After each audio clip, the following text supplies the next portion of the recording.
Biafra, we have emerged triumphant from all our foes. Through the crucible unscathed, we passed victorious. Our trumpets pealing, the glorious song, play it, sing it, all hail Biafra.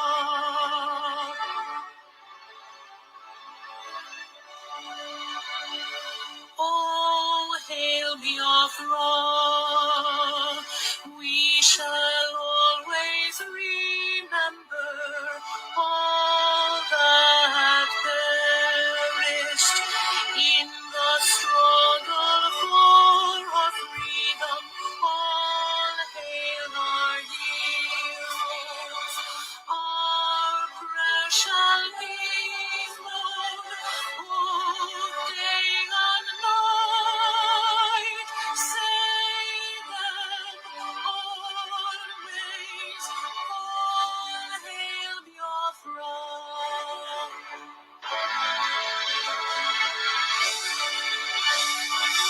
All hail Biafra. The world's star shines everywhere. We crave humility. God guide and protect us all. All hail your wisdom, shielding us from fury. Unleash thine anointment,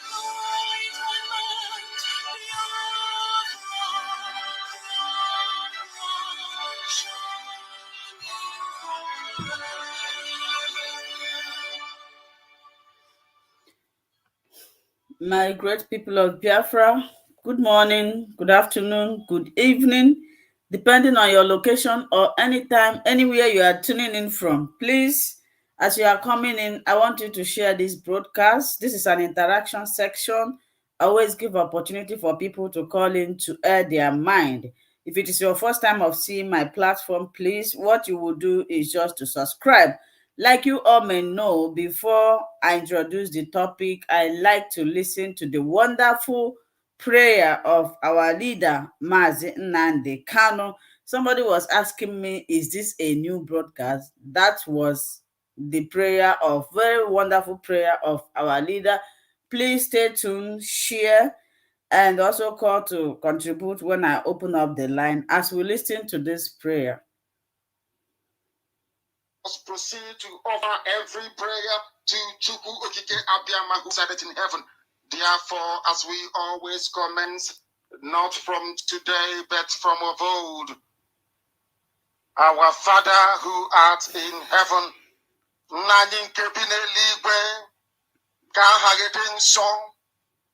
that your name may be hallowed by men, that we may bow at the mention of it, that we may offer every glory unto thee, that we may offer you every adoration and adulation, because there is none like thee.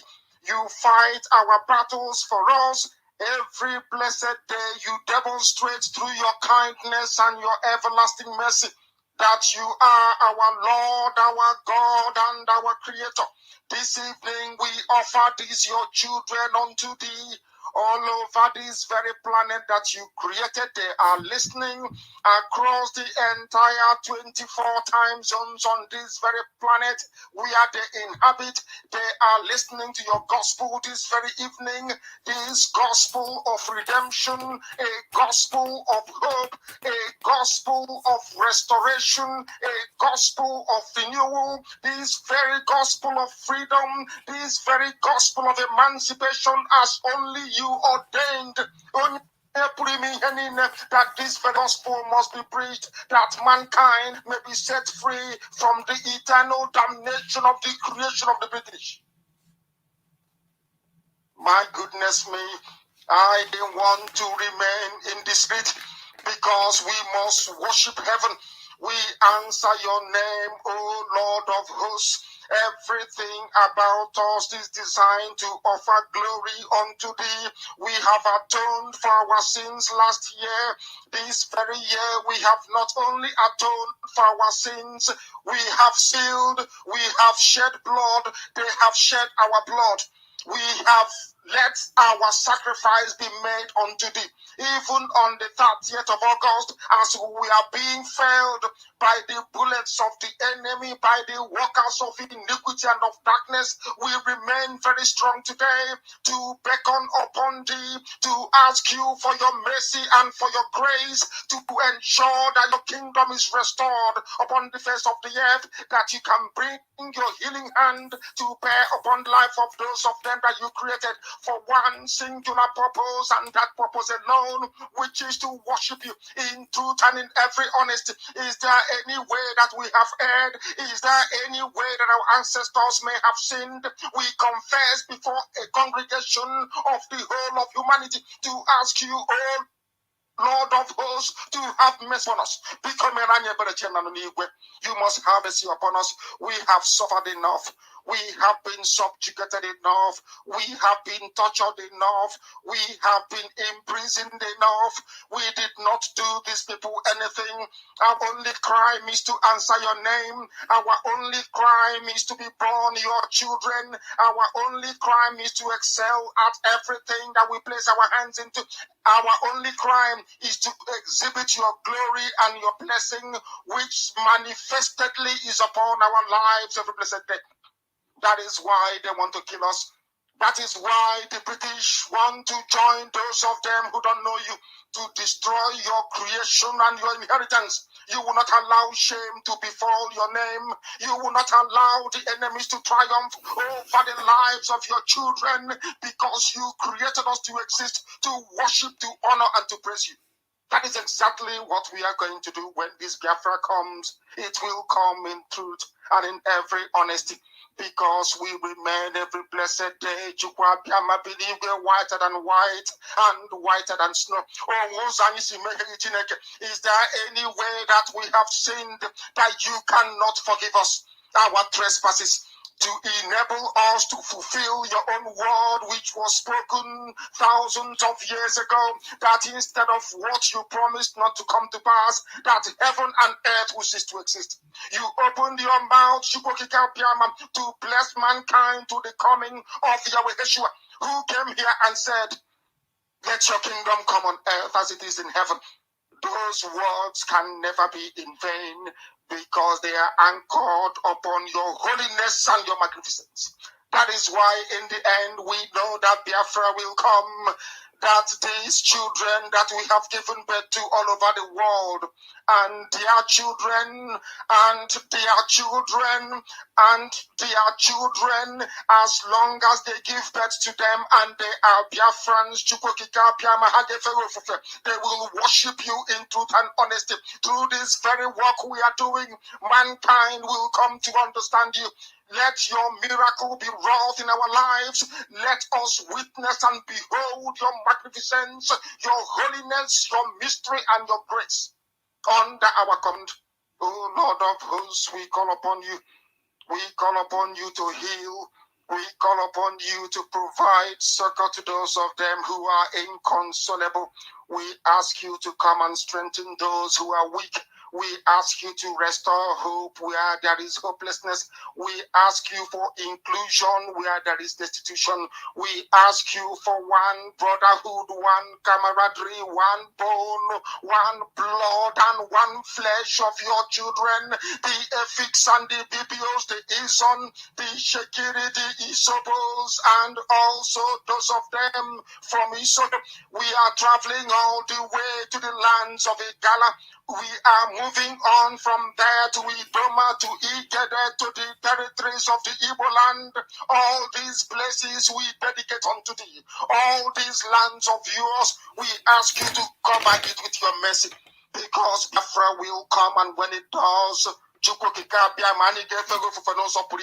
We will dance on the streets. I'm telling you, by the time that we are done, humanity will think that we are mad, we are drunk in your glory, and rightfully so, because your kingdom will come to rest upon this very earth. That very kingdom is the unadulterated, non-negotiable sovereignty of the Republic of Biafra, that your will may be fulfilled in our time. All this we pray, all this we ask for, in no other name apart from that name that belongs to you. I had in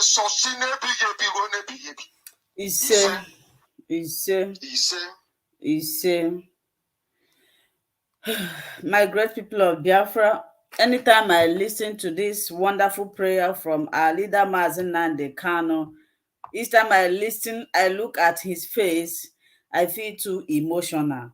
I just pray, God, please can you give us, if we have real men, when I mean men, not if God can at least give us more two men, honest, devoted, dedicated, like Mazi Nnamdi Kanu, ndị be we will go. Each time I remember that Mazi Nnamdi Kanu, if Mazi Nnamdi Kanu is not in DSS custody, what is happening in Biafra land today? The war have started, but a lot of people don't know. A lot of people do not know what is going on. I posted a video about ex-naval officer who exposed how the Nigerian government sponsors terrorists and Boko Haram. Somebody was saying, why are you posting this video? Adika ndị na-enecha video, mama majority of people na-ene video, madika ndị eriri. When you watch any video, I told you guys that any video that I posted in this platform have a reason. I'm not just posting it. I posted that video for evidence because ever since this man was interviewed, ever since this man reviewed this secret, nobody have heard about him. Nobody, no media have granted him any interview. We don't even know where the man is right now. But somebody is there telling me, why are you posting this video? This was a long time ago. If you want to investigate on what is happening in Nigeria, what evidence will you show? This is the type of videos. If you watch that video, please continue to share that video. That is the type of evidence. And another thing I want to clear here is that somebody was writing to me, said, why not you people support Peter Obi instead of all these things that you people are doing? Well, I have said it several times that I do not have any personal issue or problem. I don't hate Peter Obi. I don't hate anybody. Just like this Biafra struggle, everybody is attacking one another. I don't have time for those things. What I am concentrating, Ebano, I want to go to Biafra land. So Peter Obi, left on his own as a personal individual, he would like to do good thing, but the problem, the problem is the constitution. What constitution is he going to work with? Once you swear to that 1999 constitution, you are going to obey it. Once you start disobeying that constitution, they will impeach you, either send or go to RIP. If you are watching me or you watch this video later and you claim that you like what is happening in Nigeria, and my prayer to you is that let your situation, let your entire life be to Nigeria. Let Nigeria be part of you. If you like what is happening, people who are rich, they might not feel this. It's only the poor. It's only the poor that feel it, not only hunger. People are being starved and people are being killed like chicken, because this platform does not give access or opportunity to be posting that video.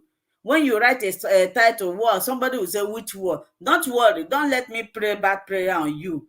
If you see any video I posted it for a reason. Just cool down, watch it with your brain, don't watch with your eyes.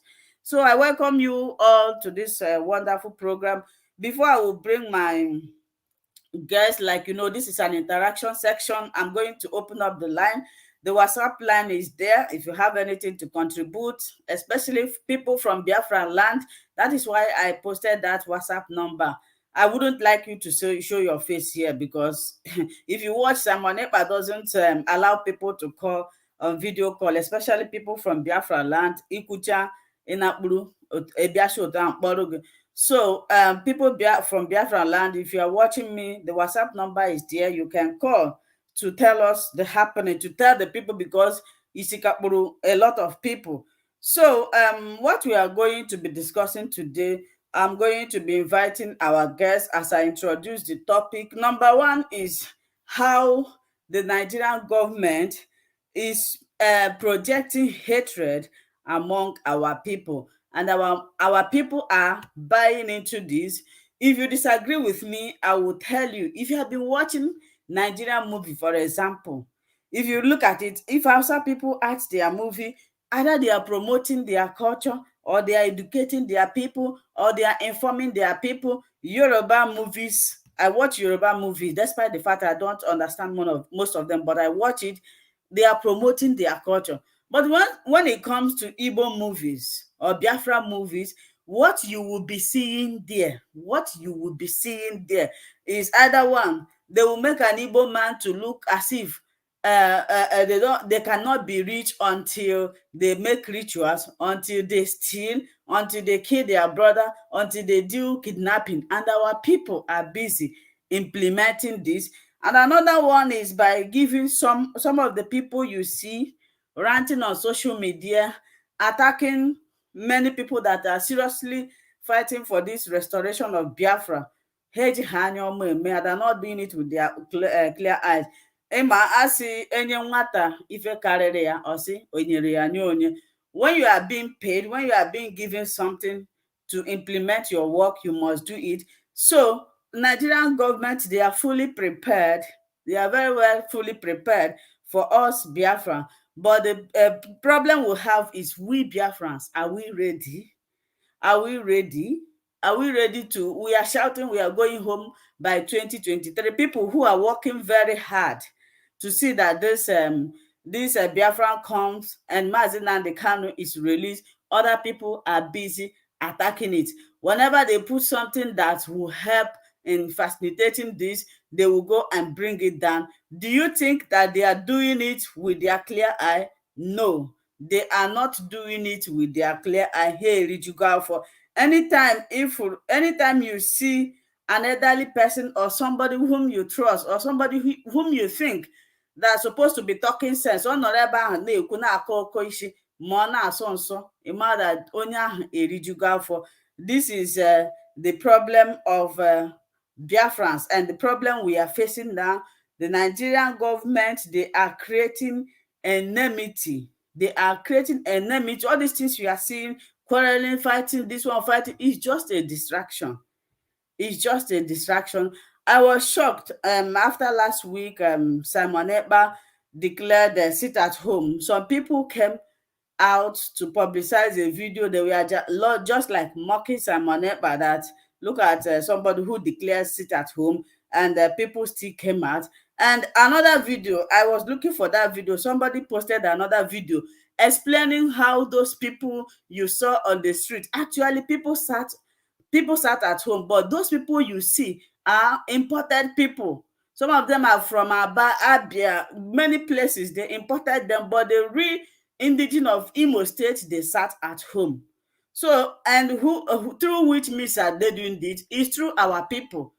The same our people, they will give them money, they will go and import people, and people will come just because you want to you want to bring down someone else. They want to bring down Simon Ekpa to make him to look like nothing, so that people will start believing that he cannot give order and the order comes to pass. This is the first thing we are going to do. Another shocking topic is about, I believe you guys heard it. I posted the video, and the video has been circulating since 2 or 3 days ago. How Niger Delta militants are attacking Asari Dokubo. So the next thing is Ojus Okano. You know, the person that leaked that video, Ama Mobu, when he was making that video, he never knew that people will leak it. So the person that leaked that, his statement, for you to see. I told you guys that for this Biafra to come to establishment, we must get support from those evil politicians. They are the ones dragging us back. They are the ones that never wanted Biafra to come because of they have sold their conscience, they have sold their respect, they have sold their mind to the devil. Welcome, my dear brother, Chuk Survivor. I don't know if you are in the background. I don't know if you heard what I said. The first topic I said we are going to talk about. Thank you, my sister. Thank you so much. I was having some little connection problem. That's why I couldn't be able to join on fine. So I didn't hear most of the topic. So you can be able to mention the first topic again so that I can be able to catch up. Can you hear me? Yeah, your voice is clear and sound. Thank you, my sister. Thank you. I appreciate you, Biafrans. Thank you so much for joining. Everybody that have joined. May Chukwuka Abiyama continue to guide and protect everybody that have connected. Any angle you are connecting from, whichever country you are joining us from, I say may Chukwuka Abiyama continue to guide and protect you. We must continue what we are doing, asking and fighting for our freedom and our own nation, regardless the challenges that we are seeing from all angles, from all corners. We must continue until we get the freedom that we desire. We will not stop.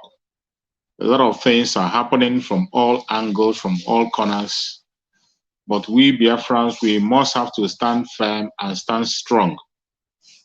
Stand firm and stand strong. We are in a difficult time, a time that things are going to get tougher. But I urge everybody to remain steadfast and strong. Just as our Supreme Leader Mazen Nandekana have said that we have crossed the Rubicon. There's no more going back. Regardless what anybody has to say or anybody have to do, we will not go back. We will continue to move forward until Biafra comes. And even after Biafra have come, we will continue to push on and continue to march on until we get to our freedom. So please, my sister, can you remind me the first topic? Because I didn't get it when you called the first topic. I didn't get it when you called it. Said the first topic is how Nigerian government sponsored hatred against the Biafrans. Okay. Yeah, my fellow Biafrans, this topic is a very, very important topic, and the time that we are in. The time that we're in, it is very important to remind every single Biafran where we are coming from and why we are facing the challenges we are facing. The things we are facing today doesn't start today. It started a very long time ago. Every hatred you are seeing against Biafran people, mainly the Igbo Biafrans, every hatred against them is being sponsored by the federal government of the Zoological Republic. They sponsored it from beginning to end. They have been sponsoring it. They sponsor the hatred to push out hatred and make sure that even our own brothers, to make sure that we are in problem with our own brother, our brothers begin to hate us. They make sure that Biafrans begin to hate themselves. They make sure they push all manner of propaganda and evil against the Biafran people, mainly the Igbo Biafrans. The federal government of Nigeria sponsored hatred against us from different angles, from all corners. How do they do that? They did that by making our own brothers to believe that we are domineering. You see that every time you are dealing with people, mainly the Igbo Biafrans, when you are interacting with your fellow Biafran people, sometimes they see you as being dominated, but we are not dominating anybody. Even when Mazen Nandekana, our spiritual leader, started the gospel of freedom, he began to preach the gospel of freedom to free every Biafran. Not only Biafran, every indigenous person in that country called Nigeria, mainly the Biafran people. And when we are talking about the Biafran, we are talking about the old southeastern region, the present south-south and the southeast with the lower Benue. When Mazen Nandekano started preaching the gospel, you see people, they begin to see it as if we are being domineering. Mazen Nandekano was not trying to dominate anybody or to take over anybody. We have not, and we never take anybody's land or fight for anybody's land. The Igbo Biafrans mainly have never conquered anybody. They never fought against anybody to conquer anybody. They never did. Regardless the population they have, the wealth they have, and all the connection they have, they never fought to dominate anybody or take over anybody's land. They don't do that. And they have not done that. But it is these people that we are, this very Fulani Caliphate, the Janjaweed were the ones sponsoring that hatred against them. They make people to believe that the Igbo Biafrans mainly, they are domineering. If you listen to the interview that was granted to Amadou Bello a long time ago in the interview, the BBC interviewed him, you heard what he said. He heard what he said. The annoyance they have against the Biafran people is because we cannot stay down. We cannot allow people to ride over us. We cannot allow people to overshadow us. That's the nature of Biafrans. Biafrans don't try to dominate. What they try to acquire is what is their own. They try to keep their right. They will not allow you to abuse their rights. They will never allow you. It doesn't matter whom you are. They will never allow you to abuse their right. And they fought for every single thing they have. These are the Biafrans. But you see this Fulani Janjaweed, they begin to push that very narrative. They push that narrative using their media, mainly they use their media to push that narrative to make people believe that the Igbo Biafrans are domineering. They push that narrative, they push it and push it and push it, and people began to believe it. Today, you see some of our brothers, our own brothers, our people that have the same blood, we have the same ancestral parents. They are scared of their brothers. Some of them are scared. Some of them are still scared. They don't want to accept that they are Biafrans. Some of them don't want to join the Biafran struggle simply because they are feeling that the Igbo Biafrans will dominate them. Meanwhile, the struggle is to free every indigenous tribe. It is not only to free the Igbo Biafrans, it is to free every indigenous tribe, not only the Biafrans, including our Dudua brothers. But the Fulani Caliphate sponsored that hatred. They sponsored that hatred against the Igbo Biafrans because they knew the capability and the capacity of the Igbo Biafrans, that they cannot stay down. Just as Amadou Bello have said, that they can't stay down. Even if you put them in a labor camp, they will emerge as a hero. They are not going to emerge as a hero by trick or by forcing you or by killing anybody, but they will emerge as a hero by hard work.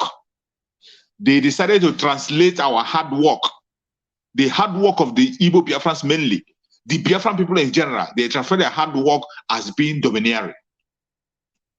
There's nothing like dominating anybody. They have not conquered anybody. They have not stolen any land. Any place where you go and see the Igbo Biafrans investing, they buy land and they invest. That is what they do. Any land where they go, they buy land, they invest, they make investment. They develop that area. They employ the indigenous and citizens of that area. Most of the cities in Nigeria today, there is no place in Nigeria where you go where you will not see the visible contribution of the Biafran.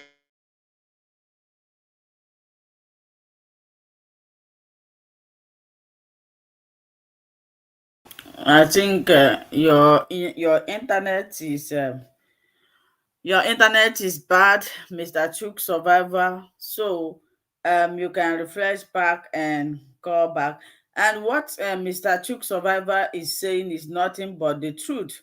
That is why you see some of us, some of Biafrans, when they are behaving, when they are talking, you will be wondering what type of human being is this? Where does this person come from?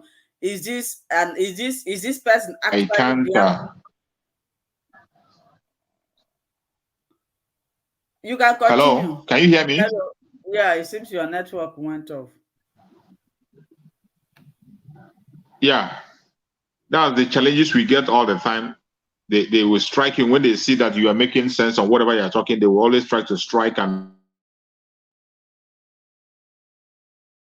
yes, that is the problem. But we must continue, no matter how. Chuk Survivor, please check your internet. Check your internet. Your internet is disturbing. So I'm going to continue from where you stop. it's coming. So that is it from here or from over that side? Can you hear me? I can hear you, but I don't know where the network is coming from. It's trying to disrupt this. Can you hear me? Very well. Can you hear me? I can hear you. Okay. So as I was saying, the challenges will always come, but we have to stay strong and focus on our freedom. Don't allow somebody to push us down. We are talking about how they sponsored hatred against the Biafran people. They went ahead, even when you see some of the movies that are being asked, they went ahead to sponsor movie. They sponsor the Nollywood industry against the Biafran people. They were doing it in a secret fund and people didn't know. Even some of the actors that are involved in that very secret deal, today they are regretting. They get themselves involved in that, but not unknowingly. They get themselves involved in it. The same, just like the one they did last, when they were trying to blackmail the group of El Zazaki. There was one movie that Peter Duce wanted to act against the El Zazaki group. And when they reacted and won Peter Duce stepped back from that movie. But if it were to be against the Biafran people, mainly the Igbo Biafrans, nobody is going to protest. Nobody is going to say anything. They will be acting all manner of things. They acted and acted. All of a sudden, they acted all to the extent that they begin to change the narrative and begin to portray the Igbo Biafrans as ritualists. That nobody that makes a genuine money, everybody's a ritualist. All these are means that they use to sponsor and make sure that people begin to work against the Biafran people. But will we allow them to continue? We cannot allow that to continue. A time has come when people have to take a direction in a different direction. Look at things in a different way. We must not start to complain all the time. Every time we begin to complain, this is the time for us to take actions and begin to do things in a different form. And I thank Chukwu Okike for our spring leader, Mazi Nnamdi Kanu. Mazi Nnamdi Kanu, when he entered the picture, he changed a lot of narratives. He changed so many narratives. Initially, people believed that money is everything, that you can buy anybody, you can bribe anybody. That once a Biafran person sees money, they will change their narrative and begin to say a different language. But Mazi Nnamdi Kanu came into the picture and he changed that narrative. Mazi Nnamdi Kanu is one man who has been given a prize. There is no amount of prize that has not been named on him, but it's priceless. They gave him all manner of prize. They gave him all manner of bribery. They gave him money, talking about position, money, and all, including all you well, but he rejected it and said that all he wanted is his freedom. And when he laid that foundation today, you see Biafrans coming out openly to speak boldly and ask for their freedom. It didn't start there. Even our brothers in Oduduwa land, the Oduduwa people are still asking today. They have come out. They have come out, and everybody have known the value of freedom. That it is not just about us. It is not just about money. Is not everything. Money is not everything. Your freedom cannot be bought. You can't sell your freedom. Freedom cannot be bought with money.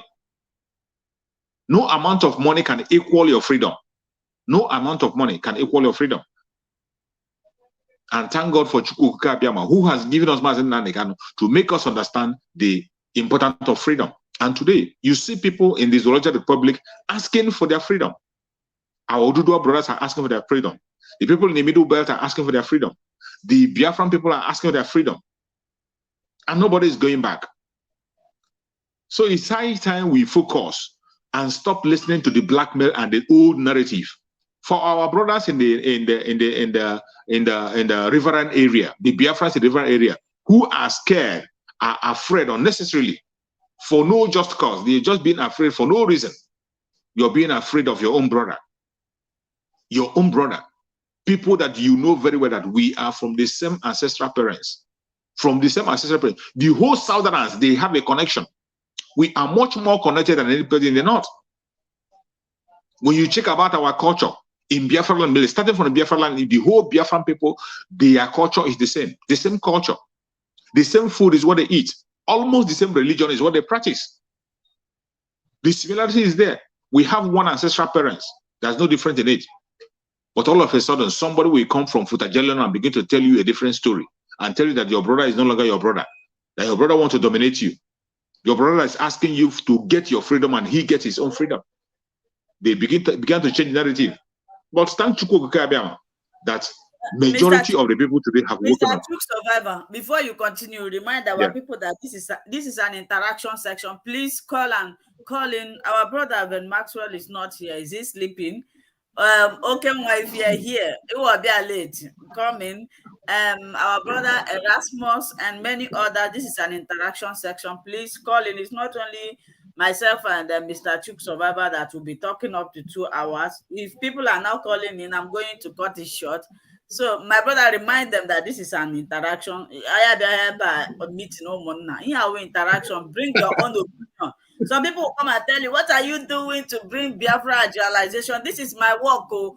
Many people are watching, the world are watching this program. Come on and tell us what is happening. Let's put our hands and our heads together to sort out how we are going to move forward.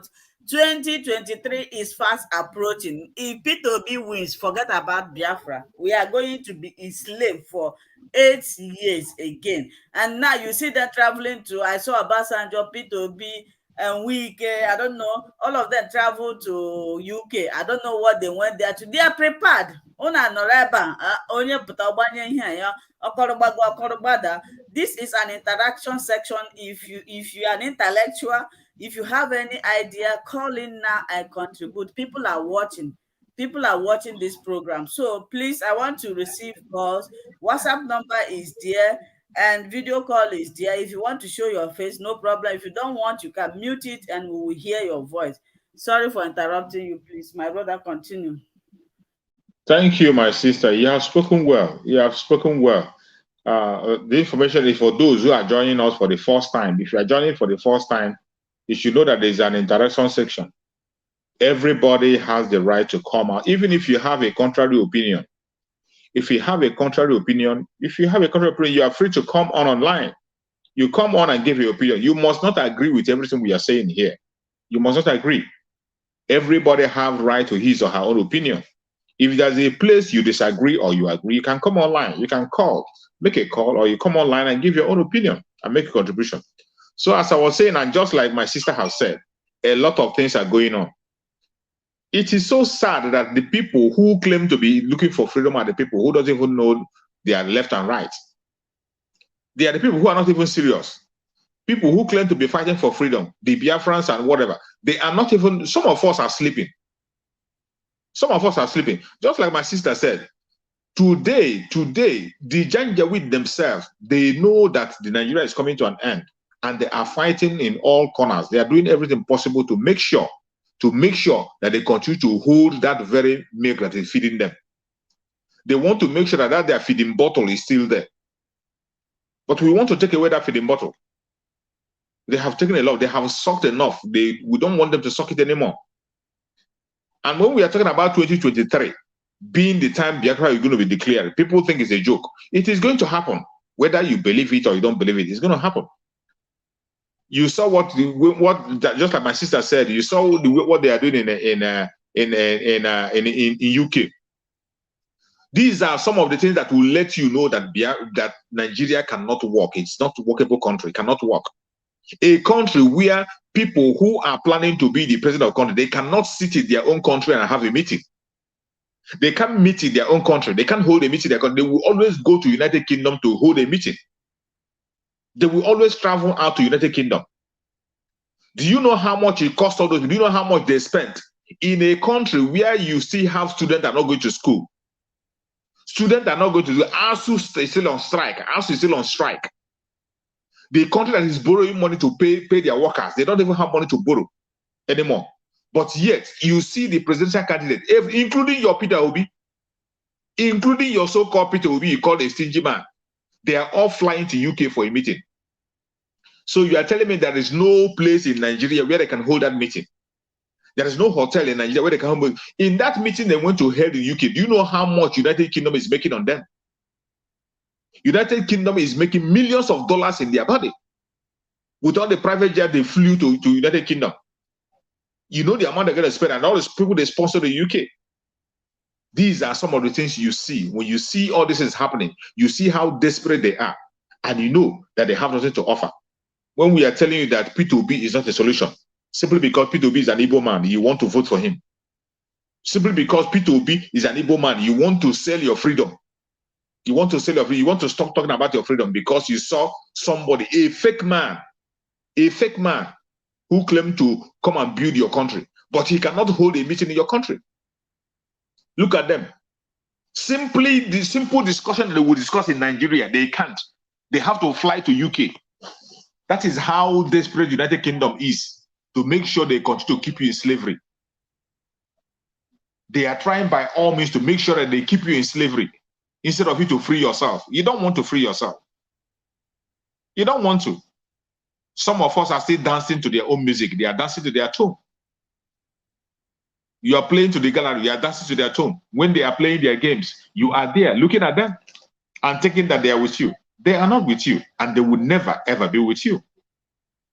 They are not. They don't have any plan for you. From Peter Obi to Atiku Abubakar to whoever emerges as their president, doesn't have any plan for you. They don't have any plan for you. And Nigeria, if you think Nigeria, all of a sudden you wake up and see a better Nigeria, it's not going to happen. Because even in their House of Assembly, I used to say it all the time. A senator in the House of Senate, a senator in their Senate. You know, sometimes when we say certain things online, when you come online to say certain things, people will not believe you. They will take you for a joke because you are saying it online. But people have said the same thing we are saying. People have said it in their conventional media. I have posted some of the videos on my platform. Every single thing we are saying here, people have said it in their conventional media. People have said it even on the ground. They have said it. A senator stood up and told you that Nigeria can never ever know peace. They can never ever have freedom. They can never ever have progress or prosperity as long as they are using their 1999 constitution. After saying that, that same senator that said that today is still supporting a person. He's still supporting somebody to be a president in a country that he knows that will never work. You talk about changing the constitution, they don't want to hear it. You talk about restructuring, they don't want to hear it. And yet, some people are saying, even the Peter Obi you are promoting, Peter Obi, ask me to be his plan he has for restructuring. There's no plan. No plan whatsoever to restructure the country. Today, he has run to go and get endorsement from Afenifere. Afenifere have endorsed him. Afenifere, these are the group of people who told us that if Nigeria is not structured, that there will be no election. That if Nigeria is not restructured, they said it, they were shouting about it. You see, when we talk about these elders and we don't have any regard and respect for them, some people will say that we're insulting elders. It's not insulting elders, but why we are saying what we are saying? Because the elders are not consistent in their work. They are never consistent. You saw the Ohaneze Ndibo. Ohaneze Ndibo came and said, there will be, without any restructuring, there will be no election without restructuring. The Afenifere came out and said, there will be no election without restructuring. They swore on it and they say it. All of a sudden today, every one of them have changed their tone. They are dancing a different music. Nobody's talking about the restructuring, and you're talking about election. Knowing fully well that the country cannot survive based on the constitution they're using, they can never survive. Because the constitution is not there to bring any justice. When you talk to Obasanjo, Obasanjo will tell you that he wants a one Nigeria, but it should be a Nigeria where there is justice and equity. Where are you going to find such Nigeria? Where will you find a Nigeria where there is justice and equity? There cannot be such a Nigeria where there is justice and equity because the constitution itself is flawed. A constitution that makes it possible for an illiterate to become a leader, while an educated person will be a follower. It only happens in Nigeria. It doesn't happen anywhere.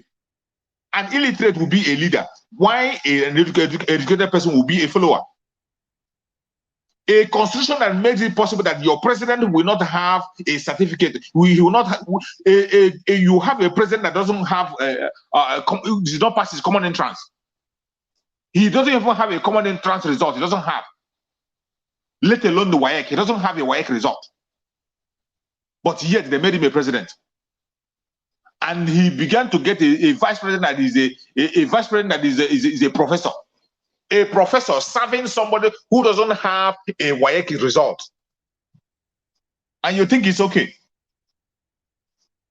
Even the one reason why you will know that Nigeria can never work is that in this present time, okay, we are talking about a professor that was serving under somebody who doesn't have a WAEC result. But the people they are presenting today, the Tinubu himself today, they are presenting a president that doesn't have any result.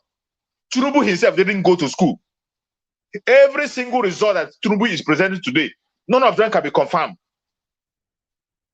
Tinubu don't know that he went to a university in UK, in America. The university he went in America, his name is not there. There is no evidence to prove that Tinubu went to university. Even the secondary school he claimed to have attended in Nigeria, he doesn't have any classmates. None of his classmates is existing on the planet Earth. And they want to make him a president. And the worst one is that the person he's choosing as his vice, the person Tinubu is choosing as his vice, that Shetima or whatever, a Boko Haram member who didn't even have a result. He himself don't have a result. All he has is an affidavit. He has an affidavit to show that he went to school, but doesn't have a certificate. So they are now bringing a worse situation, the worst. Even Buhari is much more better. Buhari is much more better than the Tinubu you are talking about. Even in health, talk about health-wise. Health-wise, Buhari is much more healthy than Tinubu you are talking about. At least Buhari was able to go for his campaign. After going to campaign before he died in Saudi Arabia, he was able to go for campaign. But in the case of Tinubu cannot even start a campaign. Look at ordinary NBA interview, what they call conference. He couldn't be able to attend. He sent Shetima. The NBA conference, he sent Shetima. He couldn't be able to attend because they know that he has dementia. He can't be able to answer any question. He can't even say anything.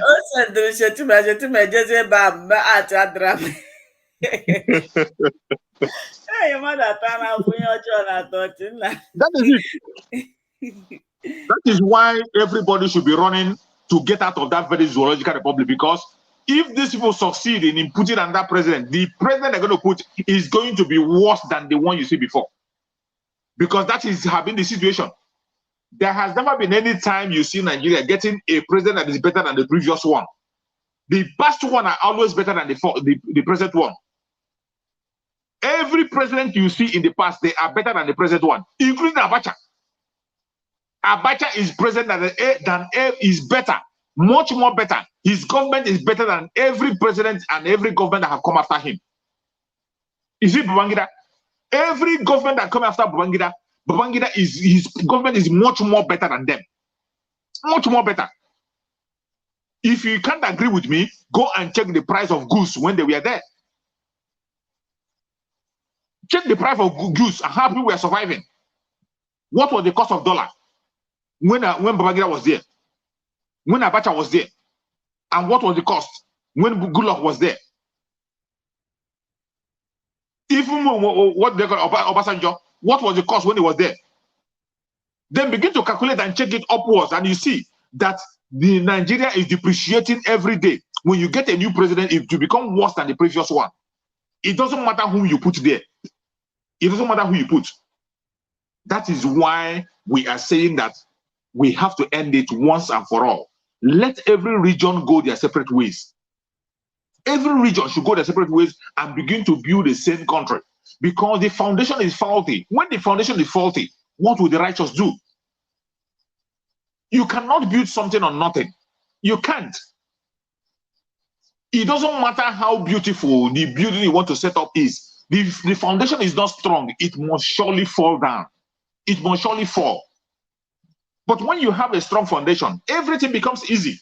You can be able to put everything on it and it will stand. Nigeria has a faulty foundation, a very faulty foundation. How can you be supporting a country that makes an educated man to become an illiterate, and an illiterate become an educated man?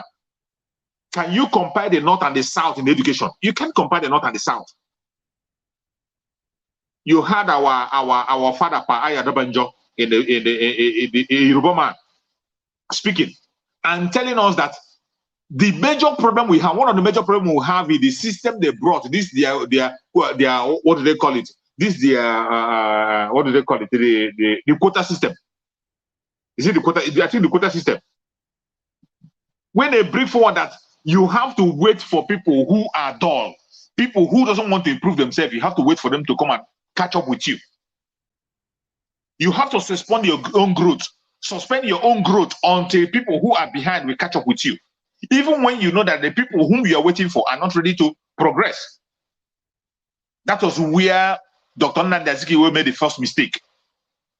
Dr. Nnamdi Azikiwe made the first mistake when he decided to wait. Him and Awolowo decided to wait for these Northerners. Begin to wait for the North to come up and follow them. You wait for the North instead of going ahead.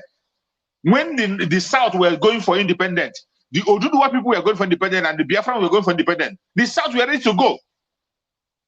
The North were not. Tafawa Balewa was not ready. He said he was not ready, and the North are not ready. They want to serve the British forever. They are not ready.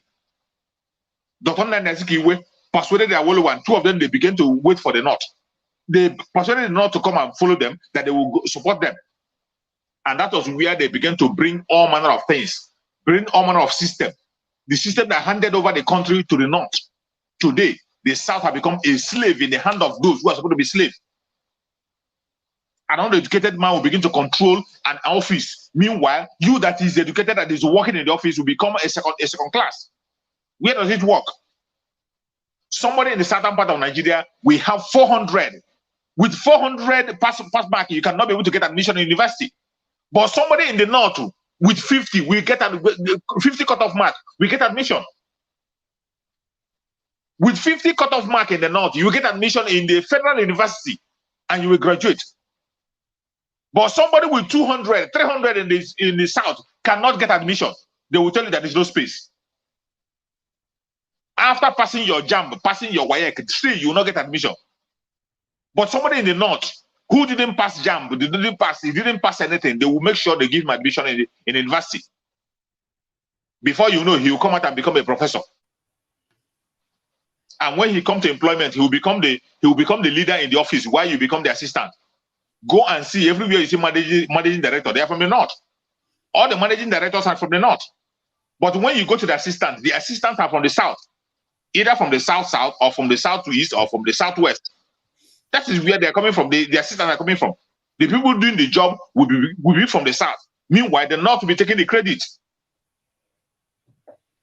And when we are seeing all this and are talking about it, people will think we are talking about the breakup out of envy and jealousy. It is not out of wickedness, not out of envy, not out of jealousy, not because of the resources we have. Every state in Nigeria has resources. Every state have a resource that can be able to hold them. But what is the problem here is the laziness of the north. They all depend on oil. Everybody is dependent on oil. They take money to Abuja, they will share. That is all they want. How long will you continue to pull yourself down in order to wait for somebody who is not ready to improve himself? People who are not ready to change, they are not ready to improve. If you can't believe that they're not ready to, look at the issue of open grazing. When we are talking about open grazing, that there will be no open grazing. Governors in the southern part of Nigeria said there will be no open grazing. It is for their own benefit. Mechanized farming in 21st century, every country is practicing mechanized farming in 21st century, but they still prefer carrying cow all the way from Sokoto to River State. How does that improve the milk the cow produce? How does that help the cow? How does that even help the headers? How does it help the headers? Carrying the cow all the way from Sokoto to southern part of Nigeria. How does it help you? Then when you tell them about mechanized farming, they said no, they don't want it. They don't want it. They prefer that open grazing. What are they targeting? They are targeting to steal your land. That's the only thing they want. They want to push their people to all corners of the angle. They will push their people earlier. Before you know, they'll be claiming that they are from the southeast. Some will be claiming they are from the Ijo. That is why you will see one of them who they have made emir in the Imo state speaking Igbo. A Fulani man speaking Igbo more than an Igbo man. And before you know it, he will begin to contest for election. Before you know it, he will begin to drag a post. Before you know it, he begin to tell you that his mother, his great grandfather is from the southeast, and he has a right just like you have. These are what we are trying to avoid, because what the Fulanis are doing is a project they are pursuing, a project that was given to them by Othman Danfodio. Othman Danfodio gave them that project, and they are not looking back on it. The Fulanis are not like us. They are not like us in the southern part of Nigeria, the Dudua people and the Biafran. They are not like us, who doesn't take our project serious. It can take them thousands of years to pursue a project, and they will follow it up until they achieve what they want. They will pursue it. The only single project they have is to make sure that they take over Nigeria. It is not because we are saying it. They said it by themselves, that Nigeria is their own. They come out and boast that Nigeria is their own. They challenge the Benue State governor, the Benue State people, and say that Benue is their own for the take. And you see them coming to take over, and people think it's a joke. It is not a joke. It is not a joke. The same thing they did to the Hausa people. Hausa sold their own elders, sold their own people, and gave out their rights. Hausa people gave out their rights. Gave out their right to the Fulanis. And before they woke up from their sleep, every single Hausa leader became an emir. Today, you cannot see any part of the Hausa land. You cannot see anybody who is a ruler in the north that is an Hausa person. You can't see. All you have in the north today is emir. Emir this, emir that, emir this, emir. The Fulanis have taken over. And they are coming down south. They are coming down south gradually. They have installed emir in Lagos State. They have installed emir in Edo State. They have installed, they want to install emir in Imo State. And people are watching. And people are watching. You think it's a joke. It is not a joke. It's not a laughing matter. It is only you that is from the southern part of Nigeria is taking it as a joke, but them, they know what they're pursuing.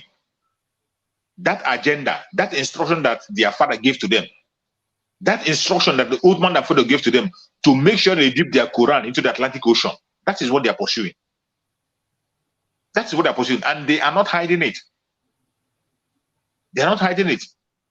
When they got Muhammad Buhari on board, and Muhammad Buhari became their strongest ally they want to use, the strongest instrument they want to use, and they used him perfectly. Even when he died, they are still using his name to push their agenda, to make sure they Fulanize and Islamize Nigeria. Fulanization and Islamization, that is the agenda. When you talk, they will tell you that the terrorists that are killing, that are still killing the Northerners, they are killing them. Go and check the people that the terrorists are killing in the North.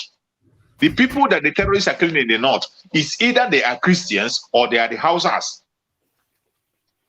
The people that the terrorism is affecting in the North is either they are Christians or they are Hausas. I saw a video. There was a video where an Hausa man was literally crying. An Hausa man was crying and sharing tears. The way their people were being decimated. He was begging. Even the senator in their area cannot speak. Their farmers have been driven from the farm. They cannot go to farm anymore. He said in their village, people are running away from the village and going to the town. But when you speak, they will tell you that they are killing the Northerners. So go and check who people are they killing. The people they are killing are the original indigenous of the contraption called Nigeria. The main indigenous people are the people who are facing the challenges.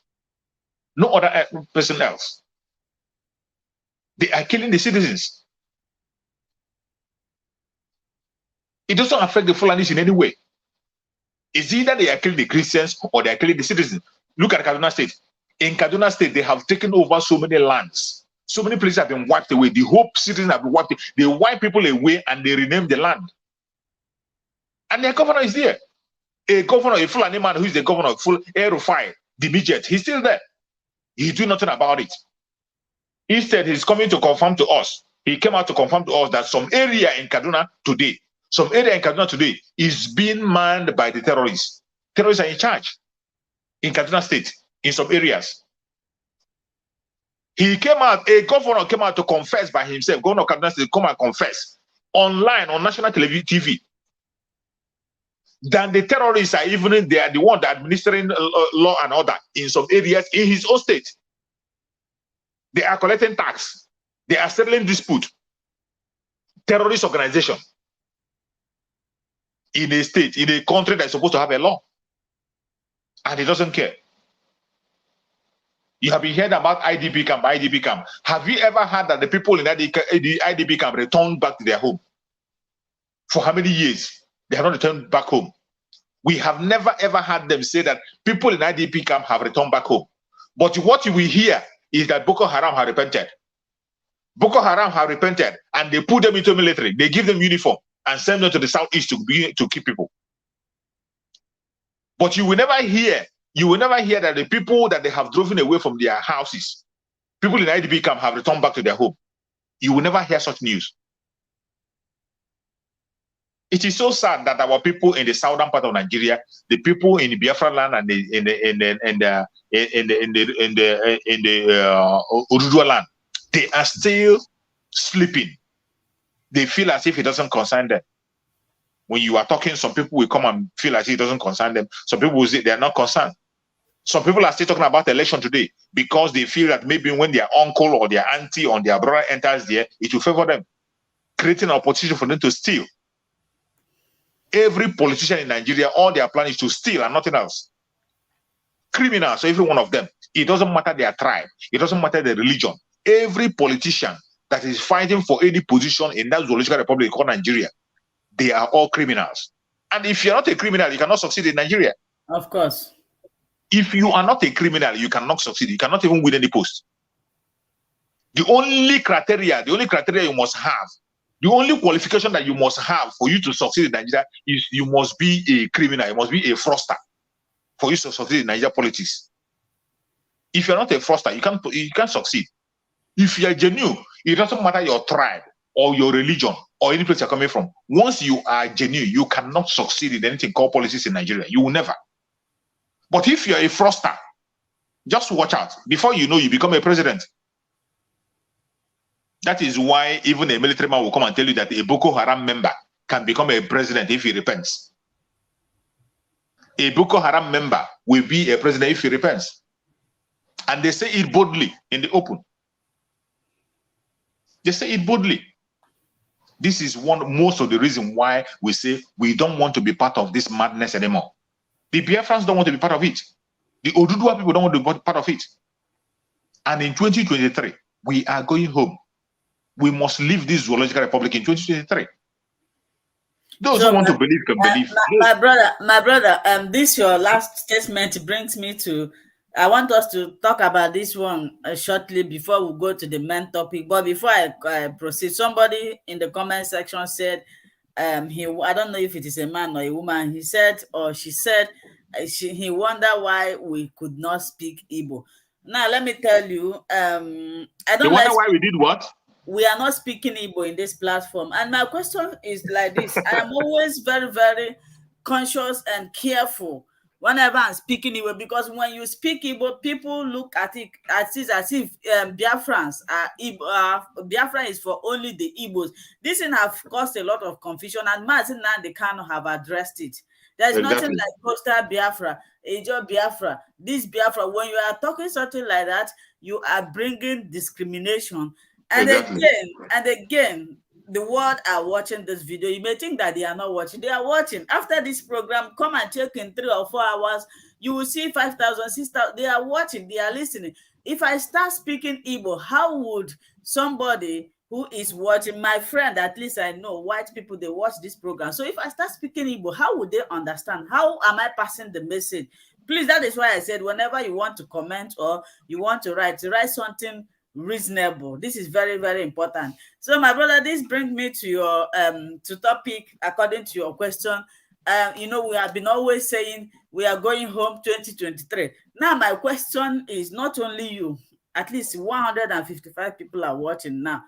This my question, I'm throwing it to everybody who believes in Biafra, not those who always watch videos and they will go back. Somebody called me, said, I want to cook or all the self get the Biafra. Some people, and this people, the person that is asking me this question is on the ground, on the natafu. We're gonna get $100. Ego ne ka ne ọkwa na no ebe a nation na say how na hapụ god ihe guys support Peter Obi mepe win ọ ga-emejiri anyị ụzọ ọ ga-enye anyị ọkụ na-asị akụkọ no na anya ọ ga-eme ekpere m bụ na ka ọ hapụ win but ọ bụrụ na o mekata win otu a even Buhari ga-awụ mozi nyere ya Buhari ga-awụrụ mozi nye ha because the constitution is still there. Unless change that 1999 constitution. If you haven't read 1999 constitution, before I haven't read it, but recently I studied it. If you study that 1999 constitution, you will know that Igbos, Biafrans, they don't have provision for there. Who are the lawmakers? Just look at the Senate. Only Senator Baribe. Anytime he's speaking, they will be laughing at him. Now, tell me, how is Peter Obi on his own might willingly want to do something for his people? eba ship na land ndị Hausa nwere mmiri, but I nwere shipping this in Onitsha eba Dry port. They took dry port and went to Kaduna. Kaduna mmiri a n'ebe ahụ eburu ihe abuga Lagos, onye Igbo ga-azụ ahịa ọbịa Lagos, ha ga-esizi ya ndị custom, ndị niile nọcha na custom, ndị Fulani o, ha ga-esizi ya, ha chụọ ofu ya. Now the new law ha tinye before, if you are an importer before, you can buy car, put something inside the car, and they will only charge you for that car. You have to pay for it separately. So the person that is urging me to speak Igbo, I'm sorry. I wish I can speak Igbo perfectly. Even if I am allowed to speak Igbo, I like it because I will free my mind.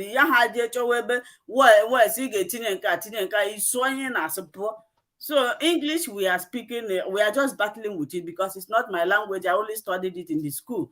So my brother, my question now to everybody here now, we are saying we are going now 2023. How, my question is for everybody, how prepared are the Biafrans to live in 2023? What evidence, what can we hold our hands and say, this 2023, we are going out? Because if you look at what is happening now, a lot of people are pushing forward, some people are dragging them back. It's just like when you are walking, some people are dragging you back. How prepared are Biafrans to leave Nigeria in 2023? Please, this is an interaction section. Call and contribute. If you write any question in the comment section, I'm not going to read it. Call in. The line is there. WhatsApp and the other number is there. You can call in to contribute. My brother Chooks, I don't know if you have anything to say about this.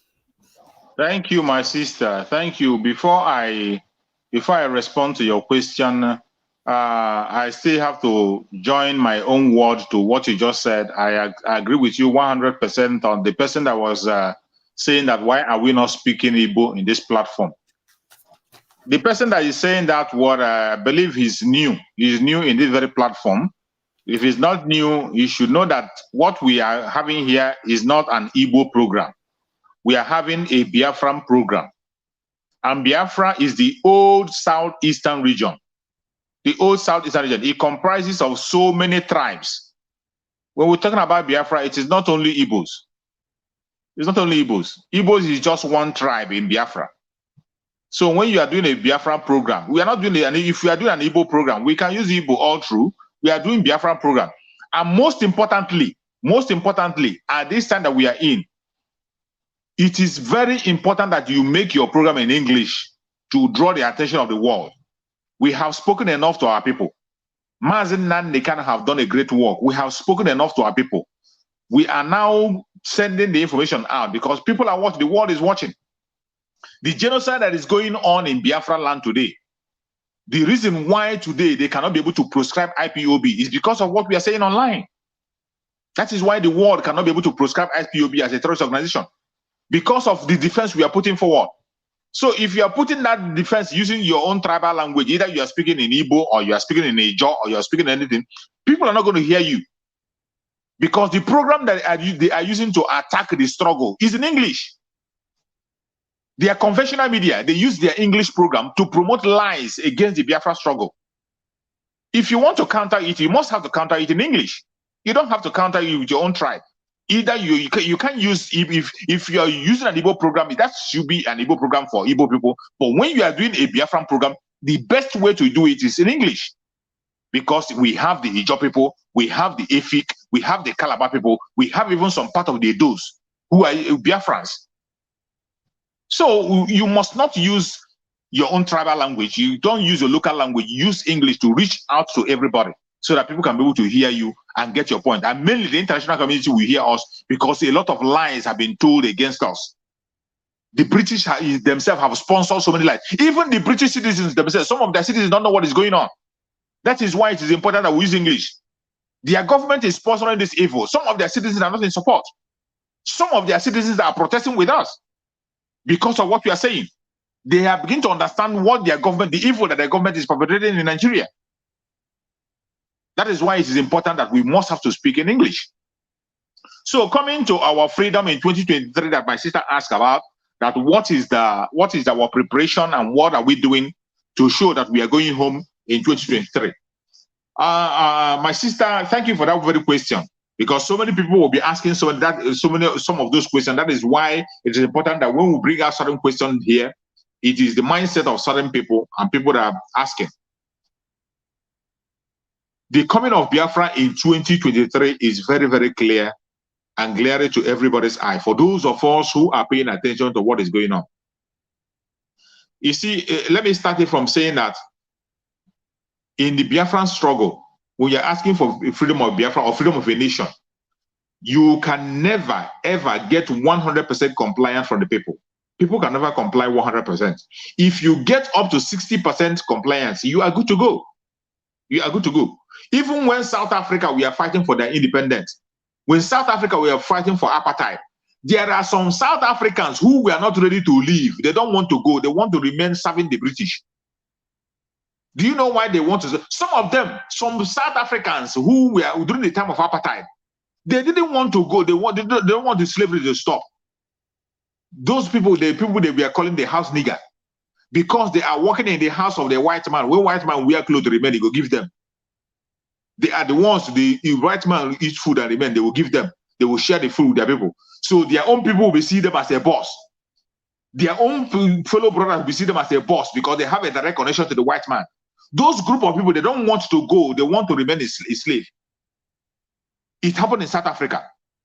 Even in the United States, why the blacks were fighting to be free, why Martin Luther King was fighting to make sure that blacks are free, there are still some blacks who prefer to be serving under the white people. Simply because they are the ones that have the direct connection. They want their fellow blacks to be seeing them as God, as people who are connected. They know that when the blacks become free, they will not be relevant again. These kind of people, they don't want freedom. In Biafra struggle today, we have that same kind of people. We have many, many kind of those people. People who are benefiting from the Zoological Republic. They are benefiting from the criminality in Nigeria. They are benefiting from every fraud that is happening, and they are Biafra people. These kind of people, they know that it is only Nigeria that will make them relevant, and they are so scared of the unknown. They will do everything possible to make sure that Biafra doesn't come. And these people, don't wait them, don't expect them to support. Don't expect them to. But today, it is very, very clear that we have more than 80% compliance of the normal people who want to get out of Nigeria. 80% of compliance. 80%, which is a very high rate. That was why Mazen Nankana was talking about referendum. Mazen Nankana never called for war. He was talking about referendum. Conduct referendum. If after you conduct referendum and you get a number that Biafrans are not ready to go, we remain in Nigeria. All of us die there, no problem. We remain there, we die there. But conduct referendum. Let the people choose where they want to be. Let the people choose. If you conduct a referendum and Nigeria and Biafra fail, no problem. We remain in Nigeria. Whatever comes out of it, we take it. That is how it's been done. But they have refused because they know the obvious. They know the obvious. I'm talking about our preparation. I thank Chukwu Okike Abiyama that Mazen Nandekano himself made this very preparation before they kidnap him. That is why sometimes I say that the Fulanis, they see the reality of Biafra more than we that call ourselves Biafrans. This Fulani Caliphate that are sponsoring the Zoological Republic, even the British, they are seeing the reality of Biafra more than we that call ourselves Biafrans. We don't even see the reality. They are the people who are seeing the coming of it. That is why you see the speed they are moving in. They are moving with speed to make sure they turn and change everything narrative. They move everything that is unmovable. When you see the way they're acting, you will see the reality. Mazen Nandekano started this very struggle. And when Mazen Nandekano reached this stage of declaration, when Mazen Nandekano said we're going to march, Mazen Nandekano prepared the march and he declared the 150 days prayer that we are doing before we march. They couldn't hold it. They couldn't hold it, including the saboteurs we have among us. They went into the saboteurs. Saboteurs who are still Biafrans, who doesn't want Biafra to come, those house niggers who are benefiting from the Zoological Republic. They claim to be Biafra agitators. So they were with Mazen Nandekano fighting with him. but they sold him out. When they saw that he was ready to march, they sold him out. But Chukwu Okeke Abiama, being whom he is, have already made Mazen Nnamdi Kanu to anoint somebody before he was kidnapped. Mazen Simon Ekpa. And when you see the strategy, the foundation that Mazen Nnamdi Kanu have led every foundation that will make us to move out. Every foundation that will make us to protect Biafra land. That is when he introduced the ESN. He introduced the ESN and he told us that it's a security outfit. And the very day he launched that ESN, when you check the video, go back and look at the video, you will see the volunteers we have. That is why Mazen Nnamdi Kanu told that Biafra have millions of soldiers who are ready to fight for Biafra. Millions of soldiers. Go back and check that very record that was played. Go back and check. Check the video that was played the day he launched ESN. The day Mazen Nnamdi Kanu launched ESN, go and check the people. You see the crowd. You see the volunteer for. That is why even up to today, ESN is not recruiting anymore. ESN is not recruiting on the ground. All they need is equipment. And Mazen Nnamdi Kanu established that. And Mazen Nnamdi Kanu also told us that we are the one that are going to sponsor the ESN to move ahead and get Biafra. To move ahead and protect Biafra land. And that sponsorship continues until they kidnap Mazen Nnamdi Kanu. And today, Mazen Simon Ekpa is building on the same foundation. Building on the same foundation. And he has said it. He has proclaimed the issue of 2023. He didn't only say about 2023 that we are going home. He has mentioned the strategies on how to get into the 2023 and going home. Most important part of it is that today we are no longer talking about, we are no longer hiding the issue of armed struggle. Biafra struggle is going to enter into armed struggle fully. It's going to go into armed struggle fully in 2023. In 2023, because when you see what is happening, the way they are killing the Biafran people, you see the way they are killing people in Biafra land. The Boko Haram military in Nigeria killing people in Biafra land. You see what happened in Uzombe. You see what happened in Uzombe. They use their military. They use the Bubago. 14 innocent boys were killed. People who went for marriage. They went for marriage. They were not cultists. It's an evidence with a video. I shared the video on my platform where those people went for marriage. The person whom they went to marry his daughter appeared and made the statement. The person whose brother was killed appeared. The environment where the very marriage was conducted was shown on video. 14 people were mauled down. But they still use their media. Could you imagine that after that killing, with all the innocent people that are being killed in Biafra land, the conventional media in Nigeria did not go to interview the people who this thing happened in their own ground. They never went on the ground to interview. They only took up the idea. They took over the narrative of the governor. They only carried the narrative of the governor and they begin to run around. They begin to push that narrative of the governor. If not for what we are doing online, if not for what we are doing online and talking online, people would have believed that those boys they killed, they were criminals. First of all, they said they're ESN members. That they went to ESN camp. How can a marriage ground, somebody's compound where people went to marry, you say it's an ESN camp? How can that place be a camp? You saw the corpse on the ground where they laid the corpse. The place you saw those corpses, does that place look like a camp? It wasn't a camp. It wasn't a camp. But they brought all those lies. But the Biafrans stood their ground. We stood on the ground and continued to fight and fight and fight and make sure we debunk all those things. That is why I thank Chukwu Okeke Abiama, who have been able to give us the social media through Mazen Nnamdi Kanu. Let them hold their conventional media. They cannot be able to take over the social media on us. Then when you talk about the 2023, why 2023 is much more clearer than ever. Why it is much more clear than ever is that in 2023, you and I know that there is no plan anywhere for Nigeria to have an Igbo man as a president. There is no such plan. The first opportunity came during the time of NSAS. Remember during the time of NSAS, Mazen Nnamdi Kanu supported the NSAS from beginning to the end. NSAS was for a better Nigeria, for make Nigeria better. But we supported it. That was the first opportunity to change things around and get a strong revolution that will turn things around. But those youths were cowards. The youths were cowards. When there was a gunshot, people died, and that was the end of it all. The next thing, they opened warehouse and began to show them food. They went after food and forgot about the NSAS. And the NSAS died a natural death. But another opportunity is coming in this year 2023 election. This 2023 election, let me tell you, Peter Obi, Chukwu Kagame is going to use Peter Obi to trigger something that is going to change Nigeria, that it will never be the same again. But the only luck they have is that the Biafran people already are protected. We are ready to protect our land. The Oduduwa people are forming their own force. The Amotogu are there. You saw Governor Samuel Loto. Governor Samuel Loto in the Middle Belt has formed his own security outfit. And Samuel Loto formed a security outfit. He told them that he's going to equip them with AK-47. When your own governor in the South, they formed their own. They formed their own. They gave them plywood. They gave them plywood and double barrel. You saw their training. It was plywood and wood, ordinary wood. They gave the bubago and double barrel to protect people who are to come and fight against people who are coming with AK-47.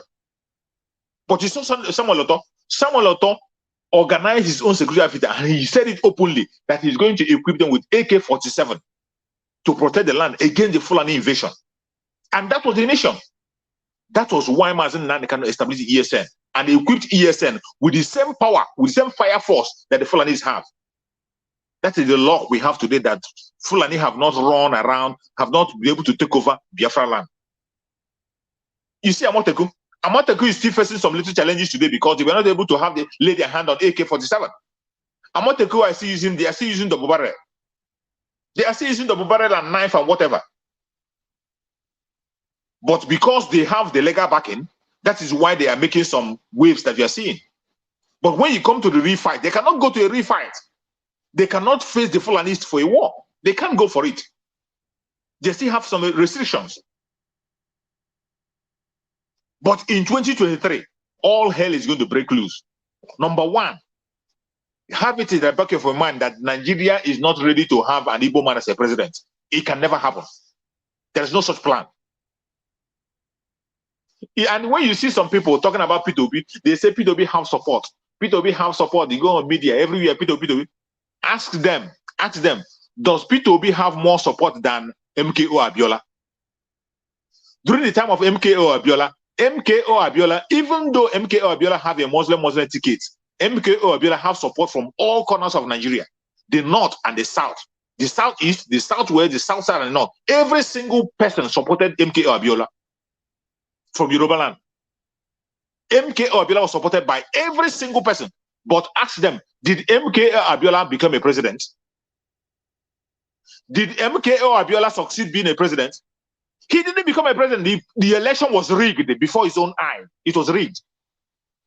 When they rigged the election of MKO Abiola, what happened? What did you do? What did Nigerian people do? All of you that is watching me, what did you do? Did you protest? Did you kill anybody? What did you do? Were you able to do anything? Nothing. Nothing happened. IBB cancelled it. He cancelled it with all the support. A clear winning. And you think that an Igbo man will come and become a president, they will not rig it. If they rig it, what will you do? That is the question you'll be asking anybody that says he's supporting Peter Obi. Ask him, how prepared is he to defend Peter Obi when they are going to kill him? MKO Abiola, with all the support he has, they killed MKO Abiola. MKO Abiola was killed. No apology. The only thing they gave him, they said they gave him Democracy Day. That Democracy Day was named after MKO Abiola. MKO Abiola Day has become a Democracy Day. But the most shameful thing is that Nigeria has no democracy. Even they named that Democracy Day, and yet Nigeria has no democracy. Does Nigeria have no democracy? There's no democracy in Nigeria. No democracy in Nigeria. No democracy. Anybody that telling about democracy in Nigeria is just deceiving him or herself. And this man, MK Abiola, was rigged out. And all of a sudden, you think that they cannot rig your Peter Obi out. You think that Peter Obi cannot be rigged out. Even as at now, when you see Peter Obi conducting his 1 million march, they pretend as if they not see him. Because they know that he cannot make any difference. Do you think that Atiku Abubakar cannot conduct 1 million march? Atiku Abubakar can sponsor 10 million march. People will march on the street. You think that what do you call him, Tinubu? You think that Tinubu cannot sponsor 1 million march? Tinubu can sponsor 10 million march. He will sponsor people to come and march. Tinubu can sponsor it. Tinubu can bring money and sponsor people to march in all parts of the country. But they don't care about that. They are waiting. They don't care. They know where the thing is going to happen. They know where they're going to ring the election. Already, you see your INEC. INEC have come to tell you that they're not going to do electronic collection of results. That the result will be collected manually. INEC come out to confess that they will collect, even after all the electoral amendment nonsense, electoral amendment bullshit. After speaking all those grammar of electoral amendment bullshit, the INEC came back and tell us they're going to collect, do a manual collection of results. And after manual collection of results, then you go and ask them where is your server. They will tell you that the server is missing, is gone. Just like they told P2B and Chikobaka last time. My brother, sorry for cutting you. Let me just achieve something. This place you are going is very far. In a quick collect, and I need a cook na Buhari Kasha to Obi. Henry voters card. I want voters card. How they just have a word vote. That is it. Voters card. They let voters card. That is it. I went from video. Everyone can Abuja, Ghana, Lagos, Woofu. Everyone can the Lagos, Ghana, Woofu. How they just have vote. We can continue. That is it, my sister. That one you just mentioned is another one. I didn't want to go there because that one is the most common one that everybody is seeing. That one is the most common way. The most common way to manipulate the election is that voters card issue. Because already INEC know the number of voter cards you have in the southern part of Nigeria, and they know the number of voter cards you have in the northern part of Nigeria. That is why you see a politician in the north to come and vote for you and tell you that who knows P2B. They will tell you that P2B is just a governor. You saw one person supporter saying it, that P2B is just a governor. Nobody knows him in the north. Exactly, nobody knows him in the north because they know. It doesn't matter how you talk about it on the line. They're going to promote him on the online in the northern part of Nigeria. Even one person have said it that no northern man will vote for P2B. They will not vote for him. Inyamiri, they can't vote for Inyamiri man. They will not vote for him. It doesn't matter how. If you like, make him a messiah. If you like, let him paint him to be whatever. They can't vote for him. And already they have their vote. You know, in the northern part of Nigeria, their cow have voters card. Their chicken have voters card. Their children have voters card. Even the Malians, people from Mali, have voters card. People from Niger have voters card. People from neighboring, all those Chad, they have voters card. And they are going to vote in the north. But in the south, you that is indigenous person in the southern part of Nigeria, you don't even have your voter card. Go and check all those voter cards they are throwing away. Go and check. The only name you'll be seeing there is the English name. The name of the Biafran people and the name of the people from the south. Either the name from person from Edo, or person from Yoruba land, or somebody from Biafra land, or from somebody from the southern part of Nigeria. That's the name you'll be seeing. All those voter cards you see, they are throwing away. They will tell you to go and register. You go and register. Come and collect now. Come and collect the voters card. Let's see. And after they have beat that one down, then on the day of voting again, they will do another manipulation. You see that their whatever they call will not be working. The machine they will bring to the southern part of Nigeria will not be working. They will tell you that 500 people voted and 200 votes were not okay. We are condemned. Only 300 were accepted. After seeing all these things, yet somebody from the southern part of Nigeria will still be talking about the election. It is so sad. But Biafran people, we are ready to break up the Zoological Republic in 2023. And it's not only by saying it. The preparation is on. That is why ESN fundraising is going on daily basis. That is why Master Simon Ekpa have come to make a pronunciation on the ESN fundraising. That is why Biafrans are coming out to sponsor $10,000 per month. $10,000. People are coming. 50 people, they have come out. More than 50 people have come out. People who are willing to give $10,000 per month to sponsor the coming of Biafra. People are already coming out. It is no longer a child's play. It's not like before when you begin to see people who are collecting, you begin to tax people in Biafra land, taxing people in Biafra land, collecting more for them unnecessarily. Today, the struggle is no longer a business as usual. It's not a reality. My brother, we have a caller today. Finally, somebody have called. Our brother Donatus, you are welcome to the program. How are you? You're welcome, Donald. Welcome. Thank you for joining. Yes, ma. Yes, sir. Bro, good answer. You're welcome, my brother. Thank you for joining. Good afternoon, ma. Sister Linda, good afternoon, ma. You're welcome.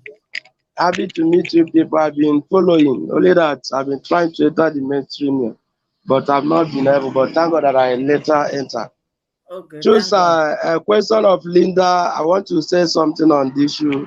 You ask a question. Okay. What are we doing to see the coming of Biafra? And I've had all that Choose has contributed. Choose Survivor, first of all, I need to appreciate you. You are doing a nice job too. I've been watching your platform sometimes. So you are doing a wonderful job, and it's part of the things that we need to put on ground to see that Biafra is come very soon. It's part of it. You are doing a great job, a nice one, and you have rightly explained in your comments.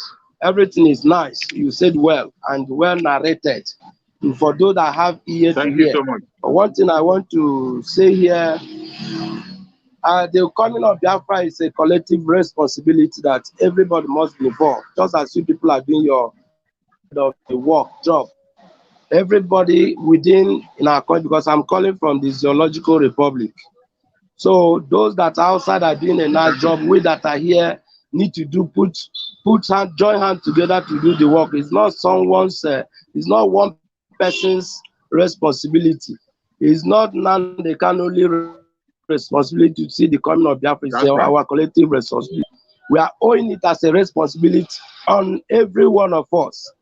One thing I want to put in here is, most of us read the Bible, but we are not learning.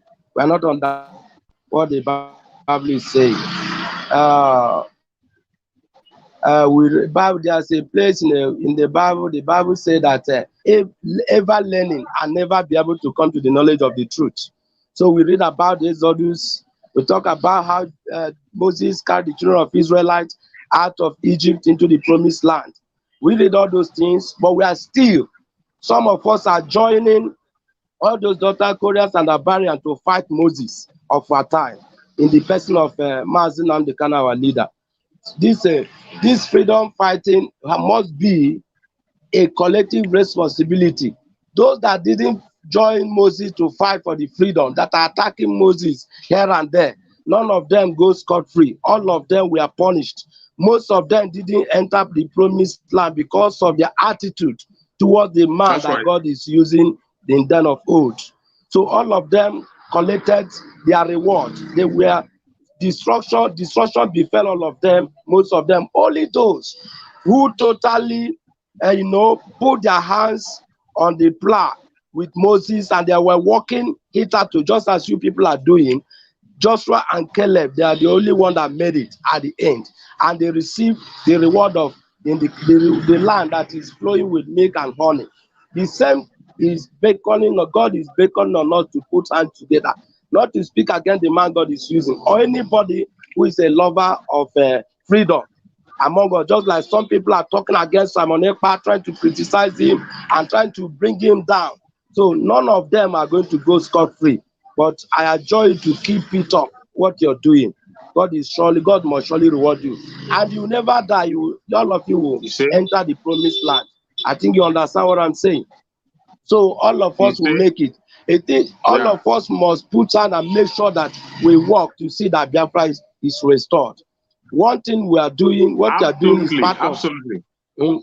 What you are doing is part of putting things on ground to see the coming of Biafra. That's one of the to answer to that question. And another thing, please, I want to use this platform to ask Linda and you, Chooks.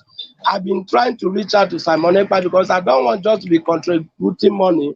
I want to join in the army of the Lord to fight those enemies in our land, but I want to follow the right side because I'm afraid of what is happening in this era where we're into.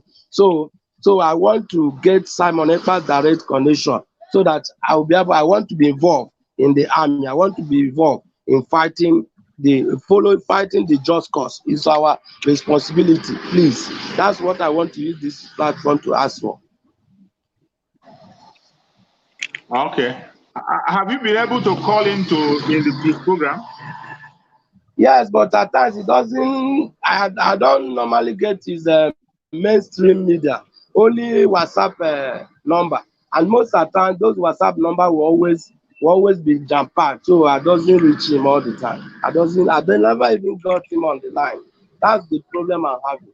I really want to reach him. I've even sent a text message to him, but I know that most of the time it could be because of for logistic reasons. He may not be having the chance at least to call back or to know who is trying to test him, because I've not contacted him first. So, and in such a thing, it's not every call or every test that you will just quickly connect. That's what I want to do. It's okay. It's okay. We have had you. The only thing I will urge you to do now is to you don't see it as if your call is being ignored or that he's not taking your call, because mainly at this particular point in time, there are so many things he's doing, and there are so many things. He's very, very, very busy.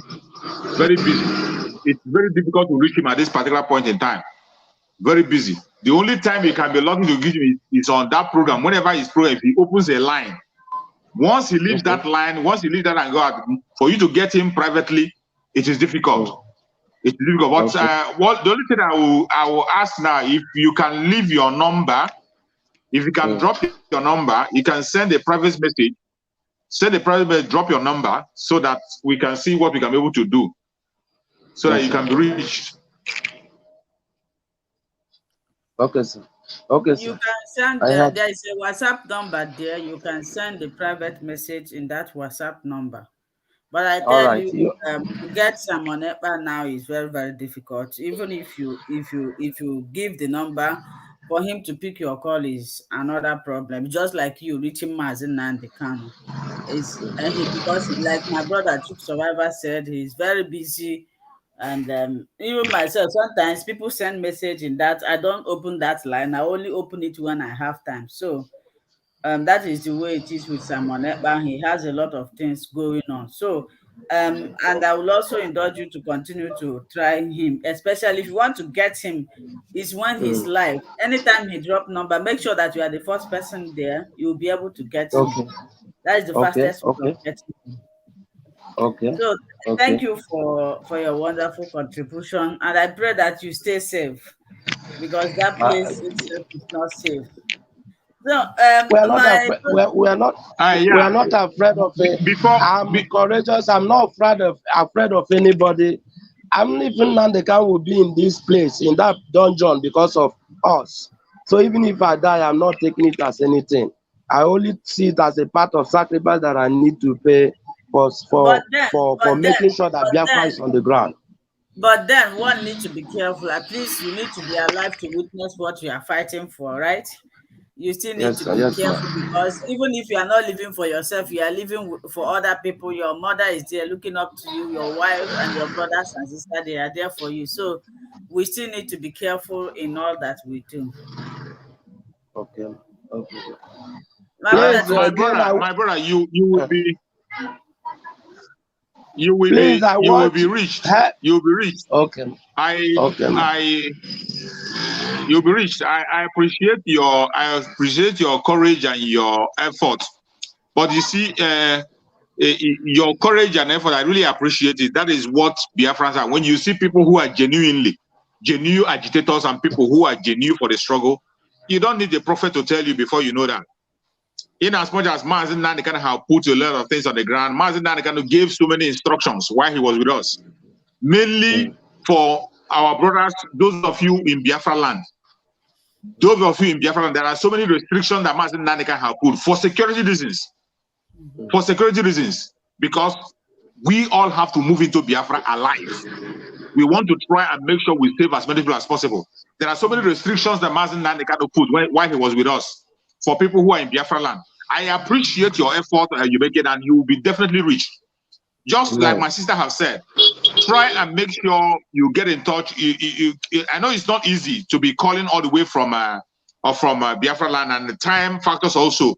So, but whenever you have an opportunity to come to the program on the call in, and if we can be able to have your number, we can be able to send it across so that your information will be gotten easily or through other channels also. But for people in Biafra land, Mazen Nanegano gave some restrictions to secure people over there. In terms of call, in terms of contributions, in terms of rules, there are so many restrictions. There are so many things we don't do in the open. There are so many things that you have to be doing on the background for security reasons, because it is human being that will be in that Biafra land. People like you are needed. You have a role to play. And when that time comes, you'll be called upon. Thank you so much for your contribution. I really appreciate your courage and your effort. You will be reached by special grace of Chukwu Kabia. Will be reached.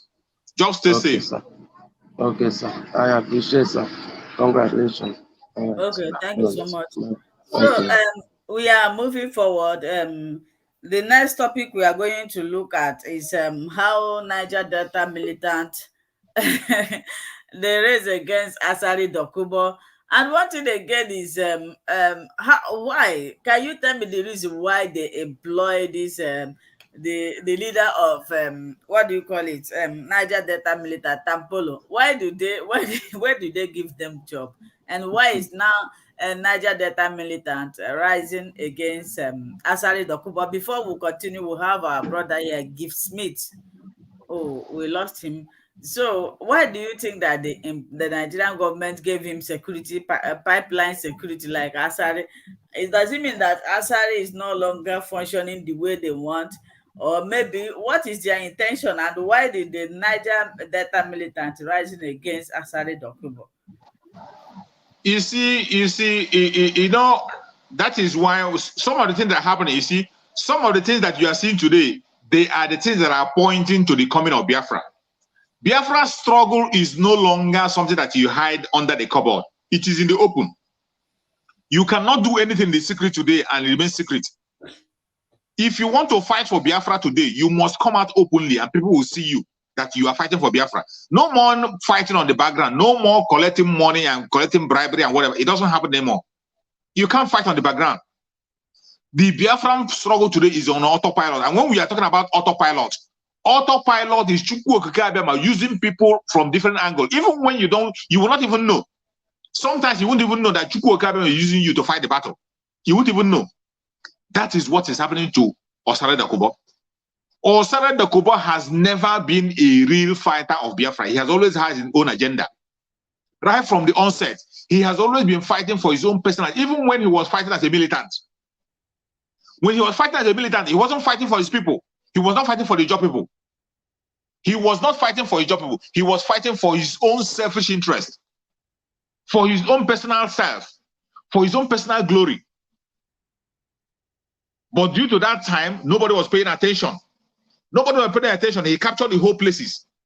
Nobody was paying attention. And even some Nigerian militants, we are thinking that he was with them. But today, they have begun to realize that this man is not fighting for their freedom. Look at somebody, Asare Dokubo, who has always preached against Muhammadu Buhari. He has always said that Muhammadu Buhari is his greatest enemy. He talking about people who come from Ufutajelon. He come about the Gambari. He talks about the Janjaweed. But today, that same Asare Dokubo, when he has seen that Biafra has become a reality, the same Asare Dokubo who went and formed, he says, a Biafra government. First of all, he formed the one they call Biafra government. Him and Wazirike. They say it's Biafra customary government. They formed de facto government or whatever they call it. The same Asare Dokubo today formed a security outfit, and he told that is security outfit. He has Fulani inside it. He has Hausa inside it. He has all tribes inside it. He has the Niger people inside it. The same person who is saying that he's fighting for, and after launching that his security outfit, he said that he's calling on the Buhari that they are ready to serve him. Go and listen to the speech. The same Asare Dokubo said he's ready to serve. All he's looking for is for attention, for federal government to give him money to begin to fight against ESL, which is his end. But the federal government themselves know him better than themselves. They know him. They are only going to use him as a distraction. They will give him money and use him as a distraction, but this is going to be his last chance. But to show you that the struggle of Biafra, it has become a reality. It is no longer a child's play. Even before the ESN began to take their action, today, you saw Niger Delta people came out. The Niger Delta militants came out to make their own video. That this contract they are giving to Asare Dokubo, given Asare Dokubo, that nobody should take any contract on their own behalf. They say nobody should go and take any if you want to guide a pipeline in your own compound. That everybody should guide their own pipeline in their own compound. That is what their militants are saying. But Asare Dokubo has been the one in the forefront collecting pipeline contracts. Federal government is giving a contract, and somebody who is saying that he's fighting for Biafra freedom. You're fighting for Biafra, a de facto government, and you are guiding the pipeline that is stealing your wealth, stealing Biafran wealth and giving to the Janjaweed. You are protecting it. Today, you see the militant, they have come out to say openly that he's not there for them. He's there for his own selfish interest. That if he want to protect, he should protect the pipeline that cross from his own father's compound. And when they talk about this oil, you would think that the oil is only in Nigeria. Every state in Biafra land has oil. Every state in Biafra have oil in a large scale. In a large scale. Imo State have oil. Some are not even starting. They are drilling oil now in Imo State. Anambra State have oil. Abia State have oil. They are drilling it. Enugu State have oil. Every state in Biafra land, they all have oil. That of Imo State, the pipeline in Imo State that runs from Uguta is still there. But when you hear these people from the coastal region, when you hear Asare Dokubo boasting about this, talking about as if it is only in the coastal region where you have the oil, you will thinking it's only in that area. But every state in Biafra land have this oil we are talking about. All we are asking is for freedom. Let the people be free. Mazen Nandekano in his speech said that Biafra will go home as a country. But when Biafra goes home as a country, that there are so many nations in Biafra. So many nations. Every nation will stand on their own and use their resources they want to use it. That is what Mazen Nandeka said. It is not about dominating anybody. Nobody wants to rule over anybody. As I said before, the Igbos have never, ever conquered anybody or ruled over anybody. Never. They have not gone to any war to conquer anybody. They fight their war and they go back home. They never conquered any land or conquer anybody. And that is not their mission. Even in the present generation as they're going, they are not dominating anybody. They go to a place to develop it and they buy the land. They don't keep people to take their land. They negotiate. You sell the land, they buy. Most of the places they have developed in the corner, most of the places they develop, they are swamp. Alaba International was a swamp. A total swamp. They bought it and developed it. Trade Fair was a swamp. They bought it and developed it. See who we have here. Our brother, I thought he said Finally, you are here. No, he wrote to the comment section. He said he had a burial to attend. I was asking you to take your time. Okay. Next week we'll continue. I stepped out of the funeral, my people. I'm walking towards my farm and on the rail. So I left them there. I said, let me just see. Come in here.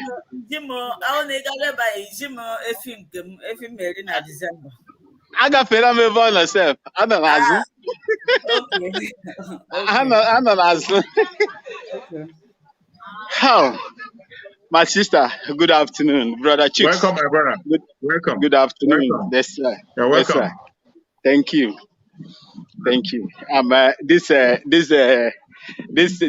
This topic right now concerning the agitation in Niger Delta. I discussed it. Mr. Maxwell, next week, and we'll question Mado because he's not fully here. Next week, Okay. there's a question somebody asked about this. I would like you to treat it properly next week. Okay. Next week, there was a question of somebody, and I know you will know much about that. I would like you to address it properly. All right, ma. I just want to comment on this side of the agitation that is going on in the. You see, Okay, go on. There is something people doesn't understand. If the caliphate want to divide you, continue to divide you more, they will begin to give preferential status among the agitating and the subjugated, marginalized tribe. That is what is happening now. Exactly. When we told them that these people mean no good to you, I am a living witness of what I saw, the degradation in the oil producing states, especially Cross River, Akwa Ibom, River State, and Bayelsa.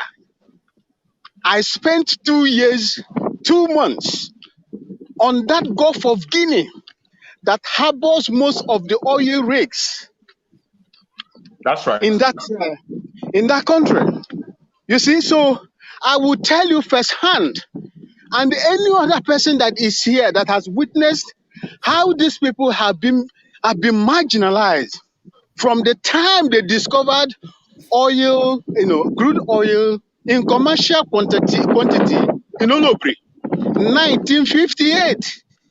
That is how they are till today. These people defecate in the same river, and they also fetch the same water from Of the same course, river. yes. I have been to Ijo. I have been to Ndanatafu. I've been to Ijo. I was in Ijo. Namirika Hana Anyuchanshi. Agabuazela. Nobody no way Afuja Ikeshi. These people are really suffering, no, honestly speaking. I'm telling you, Sister Linda, and our people who cares to understand.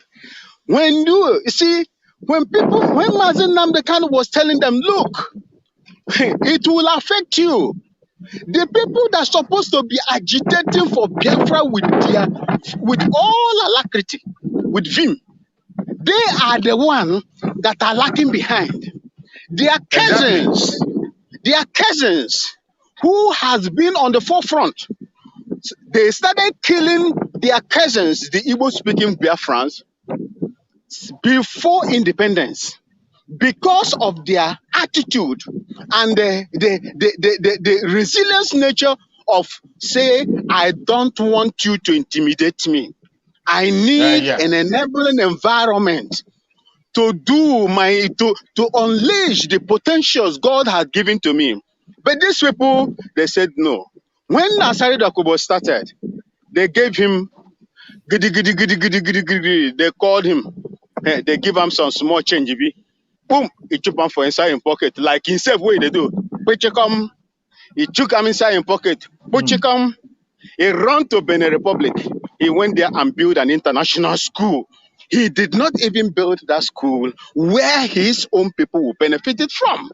This is one of the things. Now, Tompolo has come out again and begin to threaten. I think they have bombed some ships.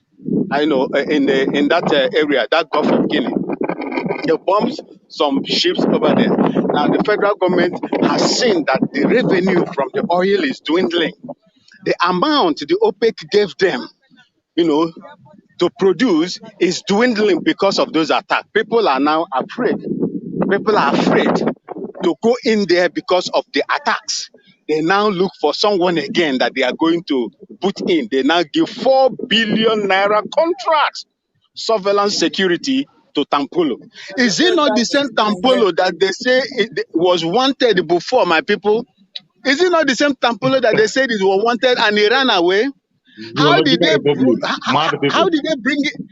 bring him back now to come and have this 4 billion naira somebody contract? Wanted. Yeah, somebody they declared wanted before. That is why when you hear Mazen Nnamdi Kanu and his spokesman right now, Simon Ekpa, that Nigeria breeds criminal. They condone mediocrity, they condone criminality, they nurture and produce criminality. If you are over there and you come, once you touch that Nigerian system, that perverse system of Nigeria, you will be corrupt. If you are not corrupt, and if you don't want to play, alongside with they will find a way to remove it. This is what Juke Survivor said at the beginning. He said, if you are not a criminal, you cannot rule in Nigeria. You can never rule in Nigeria. If you say you want to keep your hands pure, they will find one way or the other to, push you. If they don't have any evidence, they will push you out. We told them before.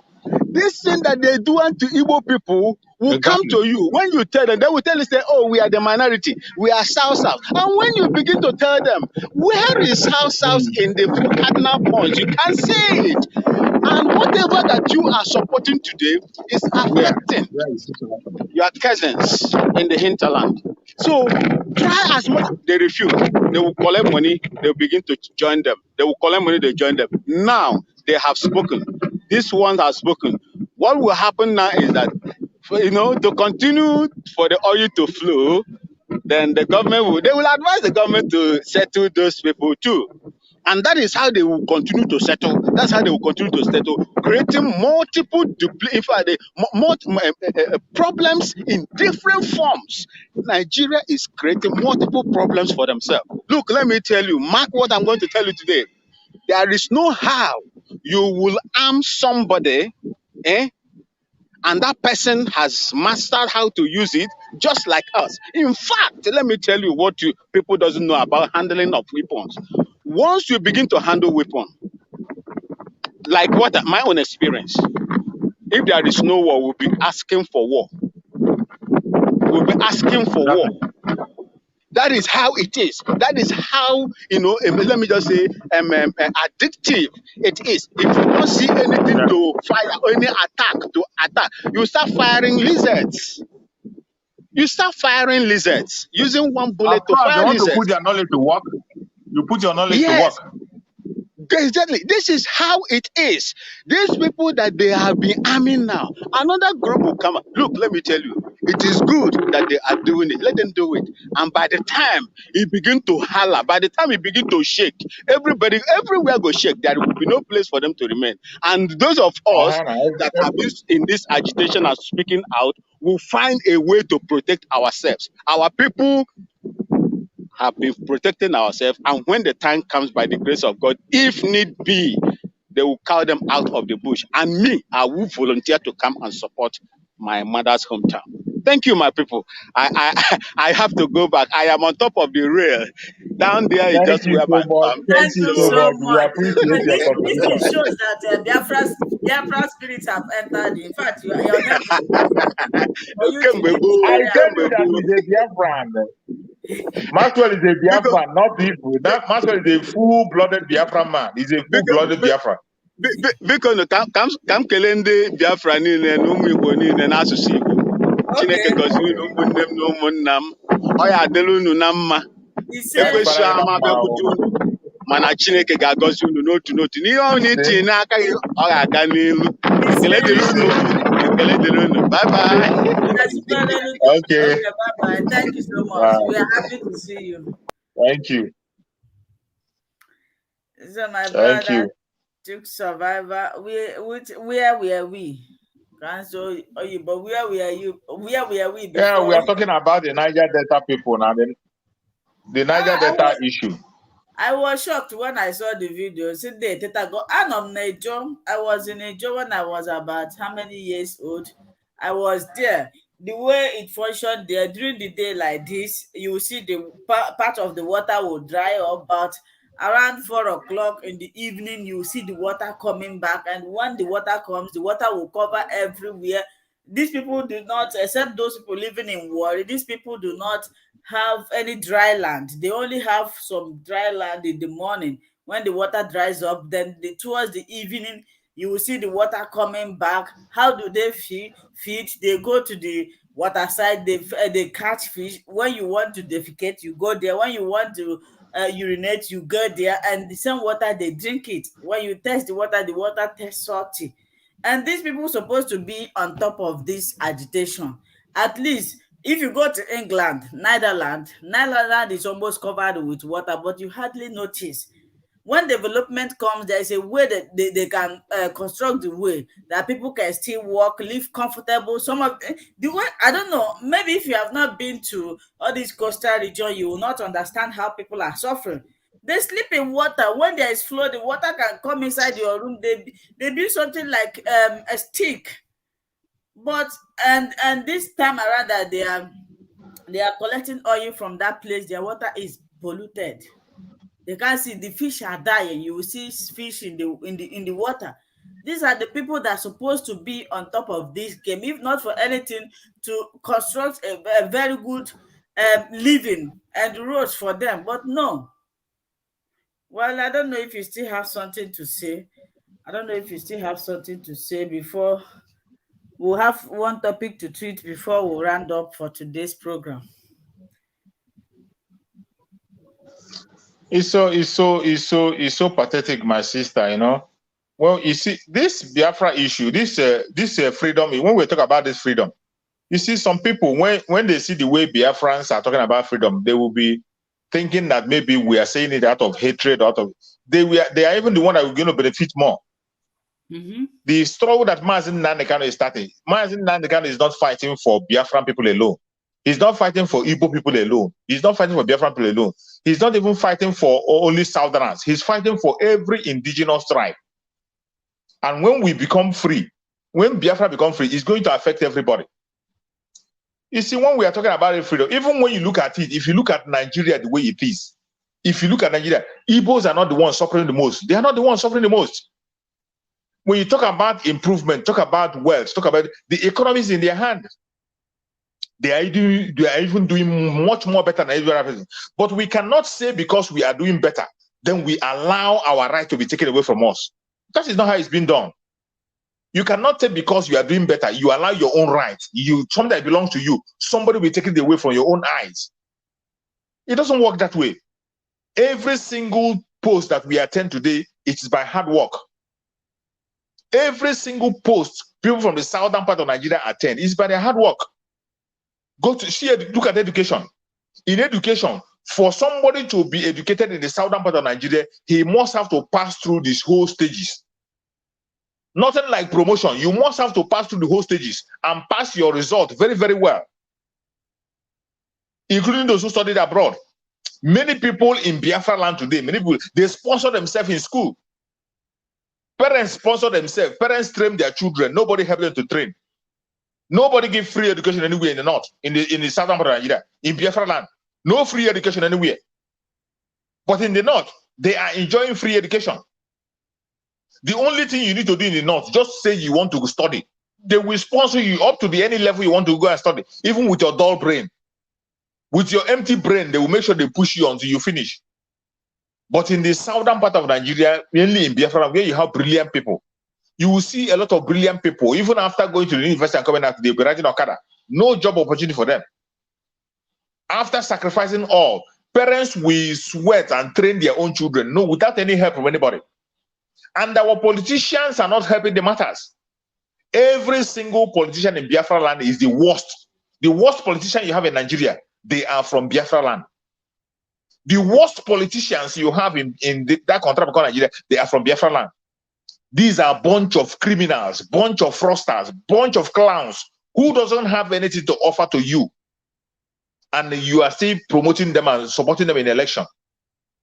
They go to the House of Assembly. They will never pass any bill to support you. Any day they will pass a bill against you, that day all of them will be absent. They will not even vote. A bill that they will know that will favor the southern part of Nigeria. They will favor the southeast, Biafra land. They will never participate. All of them will be absent. They will not be there. They will never promote any bill to look. If we have politicians, who have their people in their heart, there will be no agitation. We don't have to be struggling and be talking about talking about organizing ESN or whatever. We will not have that time.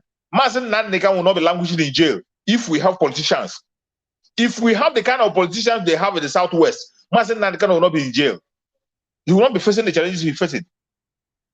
But in Biafra land, every single politician, I don't exempt anyone, every single one of them, they are the same. All they are pursuing is their personal interests. So long money will be coming into their account, so long the government is paying money to their account, they don't care. They will never support any bill that is going to promote you. Look at referendum we are asking you. Referendum is not a crime. Referendum is supported by international law. Referendum, even in Nigerian law itself, is supported. Self-determination is supported by Nigerian law. Nigerian law permits self-determination. International law permits it. African Charter law permits it. And these people who claim to be your representative, they know that what the Biafrans want is what? Self-determination. They know. Even without conducting a referendum, every single politician in Biafra know that 90% of Biafran people want what? Self-determination. So why are they not pursuing self-determination in their House of Assembly? Why? Is it a crime? It's not a crime. The self-determination case is in the court today. They're going to hear it on October. Lawyers are going to court for self-determination. Why is it that your senators in Biafra, and why are they not pursuing self-determination? Is it a crime for them to stand up in their Senate and raise a motion for self-determination for Biafra people? It has been done before. A senator, I posted the video on my platform. A senator, a Biafran senator in the past, have stood up on National Assembly and asked for Biafra referendum, Biafra freedom, asked for self-determination. In National Assembly, heaven did not fall. Nobody arrested him. But today, people will have a bunch of criminals, bunch of clowns, criminals, fraudsters. Even when they know that what we want is our freedom. It is not a crime for somebody to ask for freedom. It is not a crime for somebody to ask for self-determination. African law supports it. Nigerian law itself supports self-determination. Nigerian law supports self-determination. You have the right to ask for self-determination as a Nigerian person. But yet, that is what Mazen Nandekan is asking for. And they kidnapped him. And they kept him in DSS under solitary confinement. They are torturing him on a daily basis because of asking for self-determination. And no person in Biafra land is asking about him. No lawyer, no senator, no judge, no Ohanezendibo is talking about him. Instead, people who are standing for Mazen Nandekan, who are even talking about his case in the open, are people from the Southwest. Every time Paya Debunking come to make a speech, he will talk about Mazen Nandekan. I will be asking federal government, what did Mazen Nandekan do? Is it wrong for somebody to ask for the freedom of his own people? But nobody from the southeastern part of Nigeria will ask that same question. None of them. Today you see their fake messiah, Peter Obi, gallivanting everywhere. Peter Obi have never one day spoken and asked question, why is Mazen Nandekan in detention? Some clowns are saying that when he becomes a president, he release who? Release who? If you are waiting for Peter Obi to release Mazen Nandekan, you are the most foolish person on earth. That Peter Obi come and release it for you. If Peter Obi, if by peradventure Peter Obi becomes a president, which I know, even if he's the president of Nigeria, not president of Biafra, if he becomes their president, he will never change anything. He can never change. He will first of all start his presidential ruling. He started from Biafra land. He started by killing Biafran people. That is where he will lay his example. He will show example by killing Biafran people. And when we are talking about it, people think it's a joke. It is not a joke. It doesn't matter. If you like, believe it. If you like, don't believe it. This is not even time to beg anybody. It is time for, just like my brother who spoke from Biafra and said that every hand must be on deck. That is where we are today. That our brother spoke from Biafra land. He said it. He said it all. That for Biafra to come, every one of us has to participate. You have a role to play. As you are watching this video, you are there watching and you are not sharing. You are part of the problem. You are watching, you are not sharing, you are not supporting in any way. You cannot come out and broadcast. You come on the even to click like, you cannot click like on the video. You can't even share. You are part of the problem. And if you are the one of those who have shared, as you share this video, you are playing a role. You are doing something. You don't know who is going to come across the video as you share it. You don't know anybody who is coming from the international community to listen. People are watching. The whole world is on social media. The whole world is on social media and they are watching. You don't know whether if it is that one that you will share that will make people to hear our voice and listen to us. You never can tell. We must have to do what we have to do. Every Biafran, any place you're watching from, this time, remember today is ESM fundraising. Don't miss it. Be there. Play your own role. There are some people that Chukwu Okukabema have placed the wealth in their hand to sponsor the coming of Biafra. If you know that that is where your own role is, don't not run away. If you run away, and Chukwu Okaba has given you the money to sponsor the coming of Biafra, and you're keeping it away, your hand is going to dry up. It will dry up. But if you're giving, and you know that's your role, your hand will never dry. You will have more. Much more than you bargained for. It is time for everybody to come out. It is no longer time for you to hide and say you are sitting on the fence, or you don't know where you are going to contribute. You don't know what to do. Today, we are dealing with human, not with animals, not with spirit. That is why you have to come up openly and make your contribution. The freedom we are asking for is for everybody. We want every indigenous tribe to be free, not only for Biafran people. If Biafra become free today, every other person in that zoological republic will be free. Every tribe will be free. You will manage your own resources by your own self. Nobody's going to run over you. Nobody is asking for freedom to come and run over. We are asking for a freedom that will affect everybody. Every nation will be there. Each nation will be their own. Will be their own. Every nation will be their own. Every nation will be on their own. Oduwa nation will be their own. In Biafra land, every small nation, even if you have 2 or 3, you will be on your own. Manage your resources and be on your own. You will not be in a way where somebody will go and collect pipeline contract on your head. Someone will go and collect a pipeline contract on your head and will begin to claim that he's looking for Biafra. When he claims that he's fighting for your freedom. He's not fighting for your freedom. Some will go and collect what do they call it? Different kinds of bribery and corruption. Thank God today there is no money to share. There is no more money. The oil have dried already. Today you see Western world today are building electric car. Electric car is in vogue today. Nobody's talking about oil again. The so-called oil is going to dry up. And that is why we must have to make haste. Make haste and go back home and begin to use our brain. Forget about this oil matter. If you continue to stay with this janjaweed, you can never apply your brain. They will not allow you to use your brain. They will make you to be as dull as they are. That is why we must move out. May Chukwu Okike my guide and protect us and secure every one of us as you are watching. Any place you're watching from, Chukwu Okike will guide and protect you. Secure us. Secure you. Everybody that is genuinely fighting for his freedom. It doesn't matter your tribe. It doesn't matter your religion. It doesn't matter your location. As long as you are seeking for freedom, you will definitely see that freedom if you are genuine. Thank you, my sister. Thank you, my brother. I think we have come to the ending of this program. Thank you for your wonderful contribution.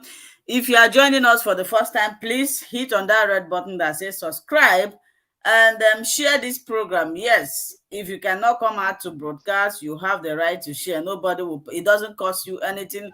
And I want to appreciate my beloved brother, Chuk Survivor. This is the name of his platform on Facebook. And YouTube, sorry, Facebook is King. Can you mention the name because King that David, one? King David exploit expose Yes. on Facebook. So if you want to enjoy more of his program, please visit this place. We always do this interaction section every Saturday by 2 p.m. And you heard one of our brother, Mr. Ben Maxwell, all the way from Ghana. His maternal home is Biafra land, but Biafra spirit have entered him. You can imagine he is in a barrier, but he left the barrier to come and contribute. So my brother, we will see you again next week. All right. And I say goodbye to every Biafran.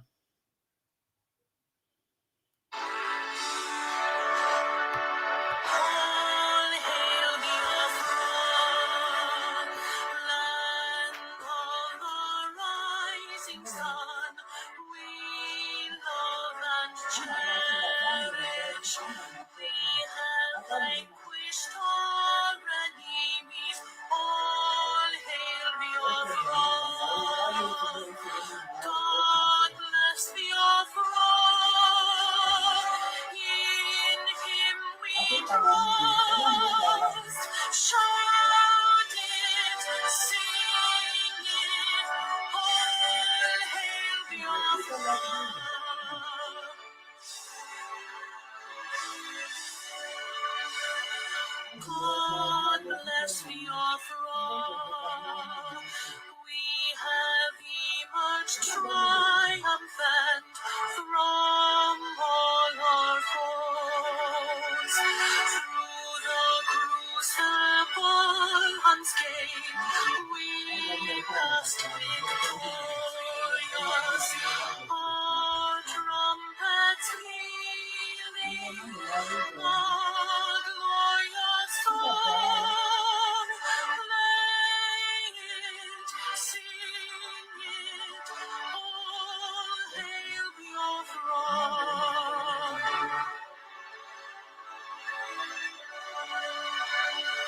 All hail Biafra.